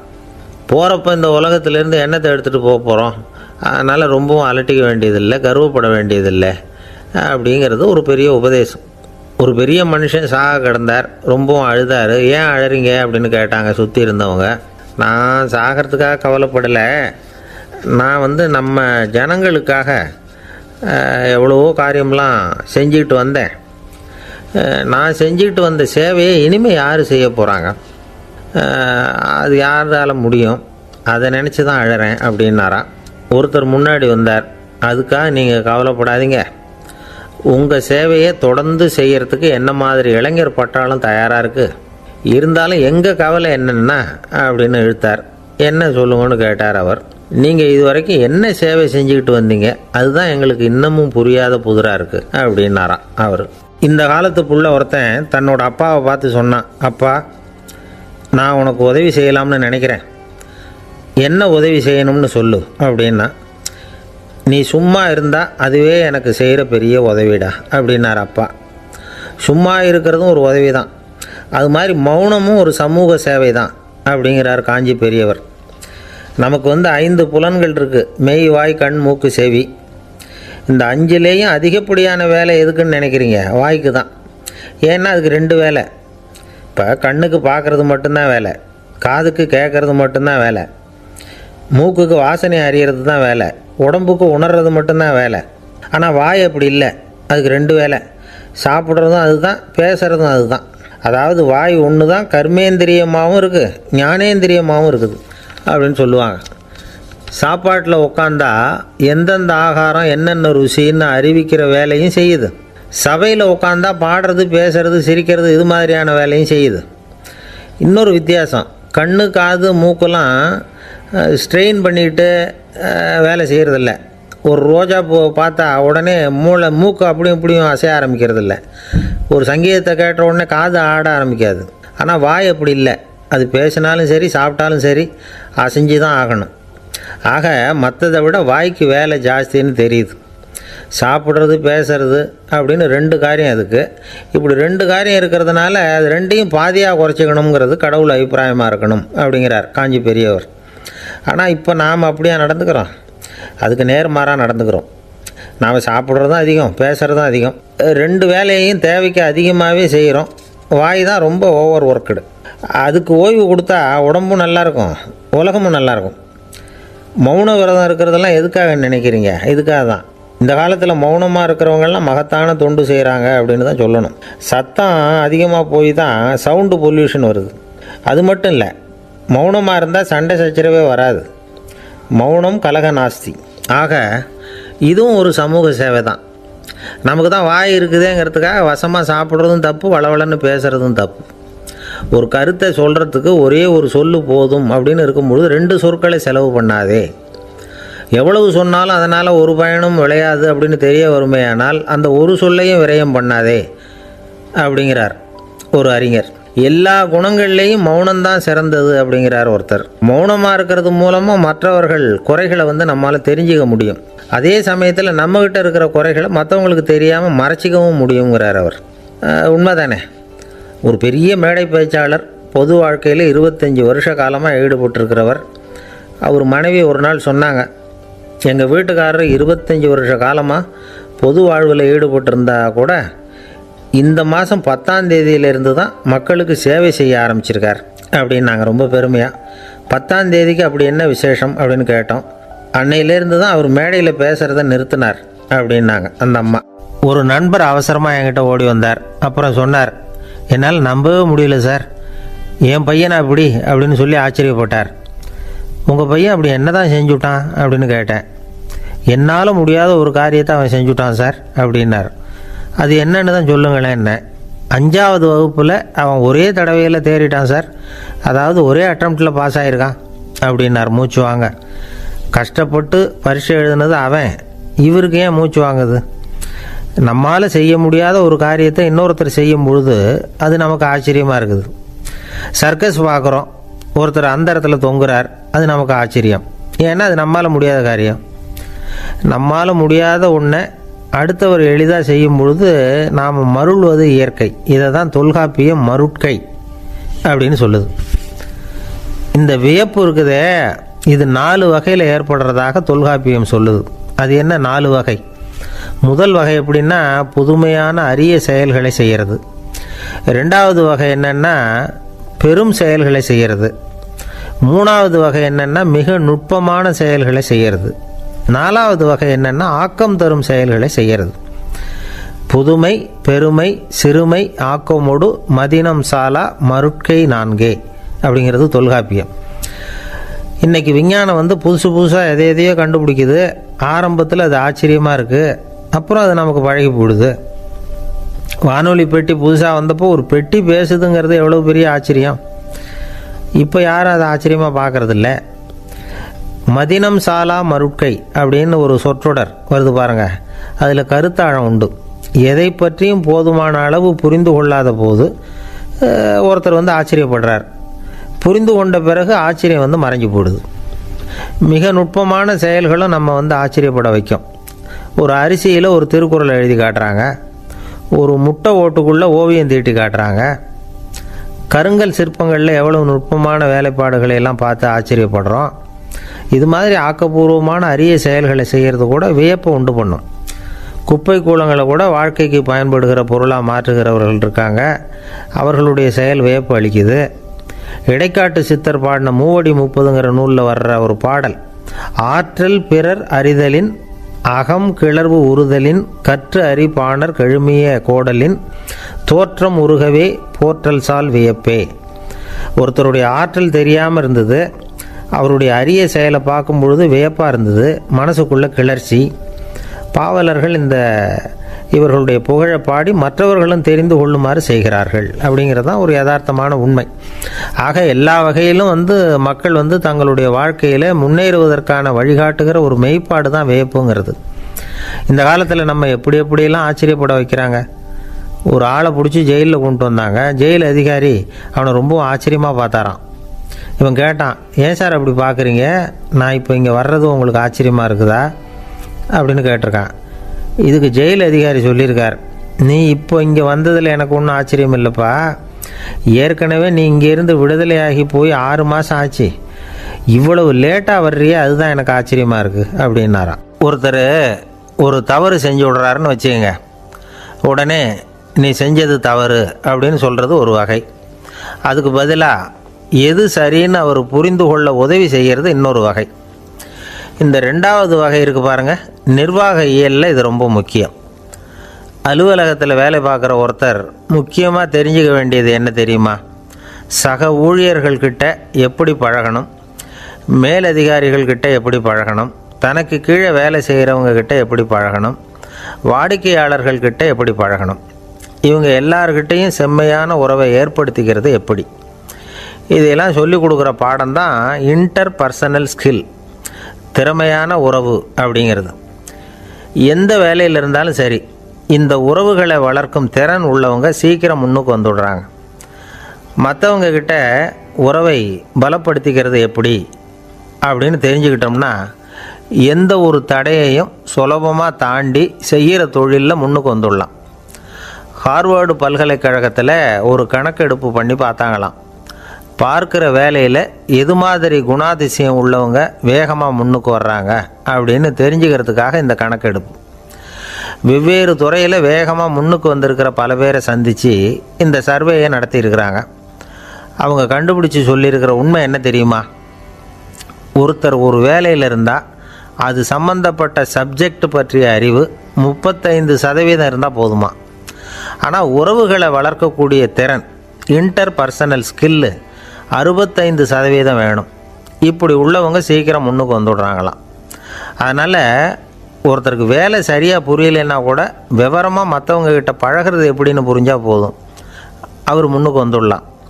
அலுவலகங்களில் மட்டும் இல்லை, எல்லா இடங்கள்லையும் இது ரொம்ப முக்கியம். வீட்டுக்குள்ளேயும் இது ரொம்ப முக்கியம், வீட்டுக்கு வெளியேயும் இது முக்கியம். அடுத்தவங்கக்கிட்ட பழகிறது எப்படிங்கிறத தெரிஞ்சிக்காதவன் வாழ்க்கையில் முன்னேற முடியாது. இன்றைக்கி ஆயுதங்களால் காயப்படுத்தி கொள்ளுகிறவர்களை விட வார்த்தைகளால் காயப்படுத்தி கொள்ளுகிறவர்கள் தான் அதிகம். பெரியவங்க என்ன சொல்கிறாங்க தெரியுமா? நீங்கள் இந்த பூமியில் பிறந்ததன் அர்த்தம் பூர்த்தி ஆகணும்னா அடுத்தவங்களுக்கு உதவி பண்ணுங்க. அடுத்தவங்களுக்கு உதவி செய்ய முடியாவிட்டால் கூட பரவாயில்லை, ஆனால் யாரையும் புண்படுத்தி விடாதீங்க அப்படின்னு சொல்கிறாங்க. எனக்கு தெரிஞ்ச ஒருத்தர் ஒரு அலுவலகத்தில் வேலை பார்க்குறார். அவர் சொல்லுவார், எனக்கு இந்த இன்டர் பர்சனல் ஸ்கில் ரொம்ப அதிகம் சார். சக ஊழியர்கள்கிட்ட ரொம்ப சுமூகமாக நடந்துக்குவேன். என் கூட வேலை பார்க்குற ஒருத்தருக்கு ஏதாவது ஒரு கஷ்டம்னா அந்த சமயத்தில் அவர் செய்ய வேண்டிய வேலையை நான் செஞ்சுருவேன் சார் அப்படிம்பார்.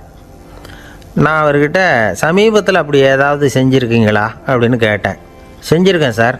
போன வாரம் புதன்கிழமை ஆஃபீஸில் என் பக்கத்து சீட்டுக்காரருக்கு வயிற்று வலி.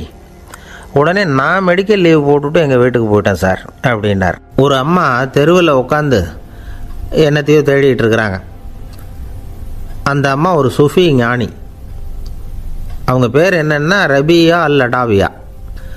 அந்த அம்மாவுக்கு கண் கூட தெளிவாக தெரியாது. அந்த பக்கமாக வந்த சில பேர் இவங்களுக்கு உதவி செய்கிறதுக்காக வந்தாங்க. என்ன தேடிட்டு இருக்கிறீங்க அப்படின்னு கேட்டாங்க. இதுக்கு அந்த அம்மா, அந்த கேள்வி அவ்வளோ முக்கியத்துவம் இல்லை, நான் தேடிகிட்டு இருக்கிறேன், உங்களால் முடிஞ்சால் எனக்கு உதவி பண்ணலாம் அப்படின்னாங்களாம். உதவி செய்ய வந்தவங்களுக்கு ஆச்சரியம். எதை தேடுறோங்கிறது தெரியாமல் இப்படி ஏன் நேரத்தை செலவழிக்கிறீங்க? நாங்கள் எப்படி உங்களுக்கு உதவ முடியும்? எங்களுக்கு ஒன்றும் புரியலையே அப்படின்ட்டுருக்காங்க. சரி, உங்களை திருப்தி பண்ணுறதுக்காக சொல்கிறேன். ஒரு குண்டூசி தொலைஞ்சி போச்சு, அதை தேடுறேன் அப்படின்னாங்களாம் அந்த அம்மா. அதுக்கப்புறம் இவங்களும் சேர்ந்து தேட ஆரம்பிச்சிட்டாங்க. கொஞ்ச நேரம் ஆச்சு, ஒன்றும் கிடைக்கல. உதவி செய்ய வந்தவங்களும் அழுத்து போட்டாங்க. அப்புறம் கேட்டாங்க, பாருங்கம்மா, இது ரொம்பவும் பெரிய தெரு, அகலமான தெரு. அதனால் குறிப்பாக நீங்கள் எந்த இடத்துல அந்த குண்டூசியை தொலைச்சிங்க அதை சொல்ல முடியுமான்னாங்களாம். இதுக்கு அந்த அம்மா, நீங்கள் மறுபடியும் அர்த்தமில்லாத கேள்வியை கேட்குறீங்க, உங்கள் கேள்விக்கும் நான் தேடுறதுக்கும் என்ன சம்மந்தம்னாங்களாம். இதை கேட்டதும் அவங்க ஒரு மாதிரி ஆகிட்டாங்க. என்னம்மா நீங்கள் பைத்தியம் மாதிரி பேசுகிறீங்க அப்படின்னாங்களாம்.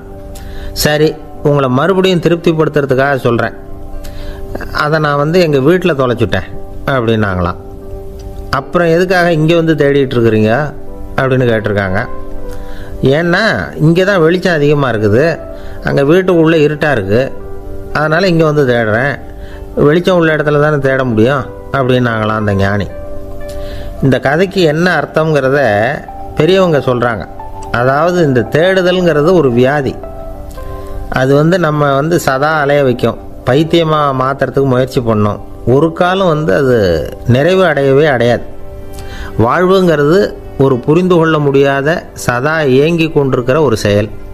அதுக்கு ஆரம்பமும் இல்லை, முடிவும் கிடையாது. எதையோ தேடணும் அப்படிங்கிற உந்துதல் நமக்குள்ளே இருக்கும், ஆனால் குறிப்பாக எதை தேடிட்டு இருக்கிறோம் அப்படிங்கிறது புரியாது. அப்படி ஏதாவது ஒன்றை தேடி அடைஞ்சிடுறோம்னு வச்சுக்கோங்க, உடனே ஒரு அதிருப்தி வந்துடும். அதனால் வாழ்க்கைங்கிறது சலிப்பு நிறைந்தது அப்படிங்கிற எண்ணத்தை உண்டாக்கிக்கிறோம்.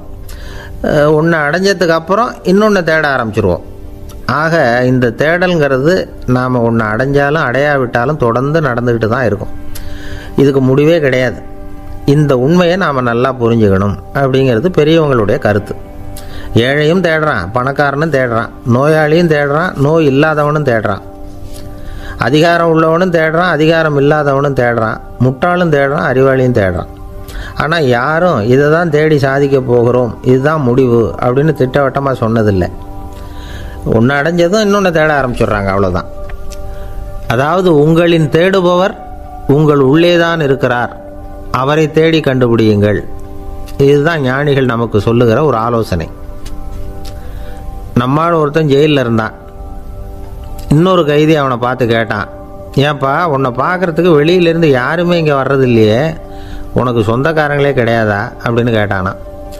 ஏன் இல்லை, எனக்கு சொந்தக்காரங்க நிறைய பேர் உண்டு, அவங்க என்னை பார்க்க வராததுக்கு காரணம் வேற அப்படின்ட்டுருக்கான் இவன். என்ன காரணம்னு கேட்டான் அவன். அதுக்கு இவன் சொன்னானா, அதுக்கு என்ன காரணம்னா அவங்க எல்லாரும் இங்கே உள்ளேயே இருக்கிறாங்க அப்படின்னானா. ஒரு சீன தேசத்து அரசர் இருந்தார். அவருக்கு வயசாயிட்டுது. அவருக்கு அடுத்தபடியாக அவருடைய புள்ள பட்டத்துக்கு வரணும், ஆட்சி பொறுப்பை ஏற்றுக்கணும். ஒரு நல்ல தலைவனுக்கு இருக்க வேண்டிய பண்புகள்லாம் தன்னுடைய மகனுக்கு இருக்கணும்னு விரும்பினார் அந்த அரசர். அதனால் இளவரசனை பக்கத்தில் இருந்த ஒரு குரு கிட்ட அனுப்புனார். இளவரசன் அவர்கிட்ட போய் சேர்ந்தான். அந்த குரு என்ன பண்ணார் தெரியுமா, இவனை பார்த்து சொன்னார், இதை பாருப்பா, நீ என்ன பண்ணுற, இப்போவே பக்கத்தில் இருக்கிற காட்டுக்கு போ, நடுக்காட்டில் போய் ஒரு இடத்துல உட்காந்துக்கோ, அங்கே என்னென்ன சத்தம்லாம் உன் காதில் விழுதுன்னு கவனித்து கேளு, உன் காதில் விழுந்த ஓசைகள் என்னென்னங்கிறத என்கிட்ட வந்து சொல்லு, அதுதான் எனக்கு தெரியணும், உனக்கு வேலையும் அதுதான் அப்படின்னு சொல்லி அனுப்பி வச்சுட்டார். இளவரசன் காட்டுக்கு போனான். குரு சொன்னபடியே ஒரு இடத்துல உட்காந்து கவனித்து கேட்டான். அதுக்கப்புறம் குருக்கிட்ட திரும்பி வந்தான். என்னென்ன சத்தம்லாம் கேட்ட அப்படின்னு கேட்டார் குரு. குருவே, காட்டில் நான் பறவைகள் சத்தம்லாம் கேட்டேன், மிருகங்களின் ஓசையையும் கேட்டேன், இதை தவிர இடி மின்னல் மழை இதுகளோட சத்தத்தையும் கேட்டேன் அப்படின்னா. குரு யோசனை பண்ணார், நீ இன்னமும் சரியாக கேட்கல, அதனால் மறுபடியும் காட்டுக்கு போ, கொஞ்ச நாள் தங்கியிருந்து கேட்டுட்டு வா அப்படின்னார். இளவரசனுக்கு ஒன்றும் புரியல. இருந்தாலும் குருவின் கட்டளையாச்சே, மறுக்க முடியுமா? உடனே அவன் மறுபடியும் காட்டுக்கு போனான். ஒரு இடத்துல உட்காந்தான். கொஞ்ச நேரம் உன்னிப்பாக கவனித்து கேட்டான். சில நாள் கழித்து குருக்கிட்ட திரும்பி வந்தான். குருவே, இந்த தடவை சில துல்லியமான சத்தங்களை எல்லாம் கேட்டான். தேனீ பறக்கிற சத்தம், நீரோடையின் மெல்லிய ஓசை, இதெல்லாம் கேட்டேன்னா. குரு சிரித்தார். நீ மறுபடியும் காட்டுக்கு போ, இன்னும் சில நாள் அங்கே இரு, முழுமையாக கவனமாக கேட்டுக்கிட்டு வா அப்படின்னு சொல்லி அனுப்பி வச்சுட்டார். இளவரசனுக்கு குழப்பம் அதிகமாயிட்டுது. ஒன்றுமே புரியல. மறுபடியும் காட்டுக்கு போனான். மௌனமாக ஒரு இடத்துல உட்காந்துட்டான். அப்படியே தியானத்தில் ஆழ்ந்துட்டான். சில நாளில் அவனுக்கு இதுவரை கேட்காத ஓசைகள்லாம் கேட்க ஆரம்பிச்சிட்டுது. இதைத்தான் நான் கேட்கணும்னு என்னுடைய குரு எதிர்பார்த்துருக்கிறாருங்கிறத புரிஞ்சுக்கிட்டான். உடனே குருக்கிட்ட ஓடனான். குருவே, இந்த தடவை காதுகளுக்கு கேட்க முடியாத சில ஓசைகளை கூட என்னால் உணர முடிஞ்சுது. பூ மலருகிற ஓசை, சூரியனால் பூமி சூடாகிறப்போ எழுகிற ஓசை, காலை பனித்துளியை இந்த புல்லுலாம் குடிக்கிற ஓசை, இது எல்லாம் என்னால் நல்லா கேட்க முடிஞ்சுது அப்படின்னா. குருவுக்கு இப்போ தான் திருப்தி ஏற்பட்டு தான். இளவரசனை பார்த்து சொன்னார், இதை பாருப்பா, இப்போ தான் நாட்டை ஆளுகிற தகுதி உனக்கு வந்திருக்குது அப்படின்னு சொல்லி அதுக்கு விளக்கமும் கொடுத்தாராம். எந்த அரசன் தன்னுடைய மக்களின் இதயம் பேசுகிற மௌன மொழியை, மௌன வார்த்தைகளை கேட்குறானோ அவன்தான் ஆள தகுதி உள்ளவன். எந்த அரசன் தன்னுடைய மக்களின் உணர்ச்சிகளை உண்மையாக உணர்றானோ அவன்தான் முதன்மையான அரசன். போலி வார்த்தைகளை மட்டும் கேட்டுட்டு பல மௌன ராகங்களை காதில் வாங்கிக்காதவன் அரசனே இல்லை. எந்த நாட்டில் எப்போ ஒரு அரசன் தன்னுடைய மக்களின் உணர்ச்சிகளை கேட்க மறுக்கிறானோ அன்னையிலேருந்தே அந்த நாடு அழிய தொடங்குது அப்படின்னு அர்த்தம். இதுதான் அந்த குரு இளவரசனுக்கு போதிச்சது. வாயால் பேசுகிறத மட்டும் கேட்டு ஏமாறக்கூடாது, உணர்ச்சிகளையும் கேட்குறதுல தான் மனப்பக்குவம் உண்டாகும். மக்கள் உணர்ச்சிகளை புரிந்து கொள்ளாத அரசர்கள் நீடிச்சிருக்க முடியாது. அது மாதிரி நாடுகளில் அடிக்கடி குழப்பம் தான் உண்டாகும். அப்படி இருந்தால் அடிக்கடி ஆட்சி மாறிக்கிட்டு இருக்கும். அப்படிப்பட்ட ஒரு தேசம், அங்கே ஒரு சிறைச்சாலையில் 3 கைதிகள் பேசிக்கிட்டு இருந்தாங்க. ஒருத்தன் சொன்னான், நான் இந்த நாட்டு ராஜாவை எதிர்த்து பேசிக்கிட்டு இருந்தேன், அதனால் என்னை பிடிச்சி கொண்டாந்து இங்கே போட்டுவிட்டாங்க அப்படின்னா ஒருத்தன். இன்னொருத்தன் சொன்னான், நான் இந்த நாட்டு ராஜாவை ஆதரித்து பேசிக்கிட்டு இருந்தேன், அதனால் என்னை பிடிச்சி கொண்டாந்து இங்கே தள்ளிவிட்டாங்க அப்படின்னா. அது சரி, நீ என்ன தப்பு பண்ண அப்படின்னு சொல்லி 3வது ஆளை பார்த்து இவங்க கேட்டாங்க. அதுக்கு அந்த ஆள் சொல்கிறான், நான் தான் இந்த நாட்டு ராஜா அப்படின்னானா.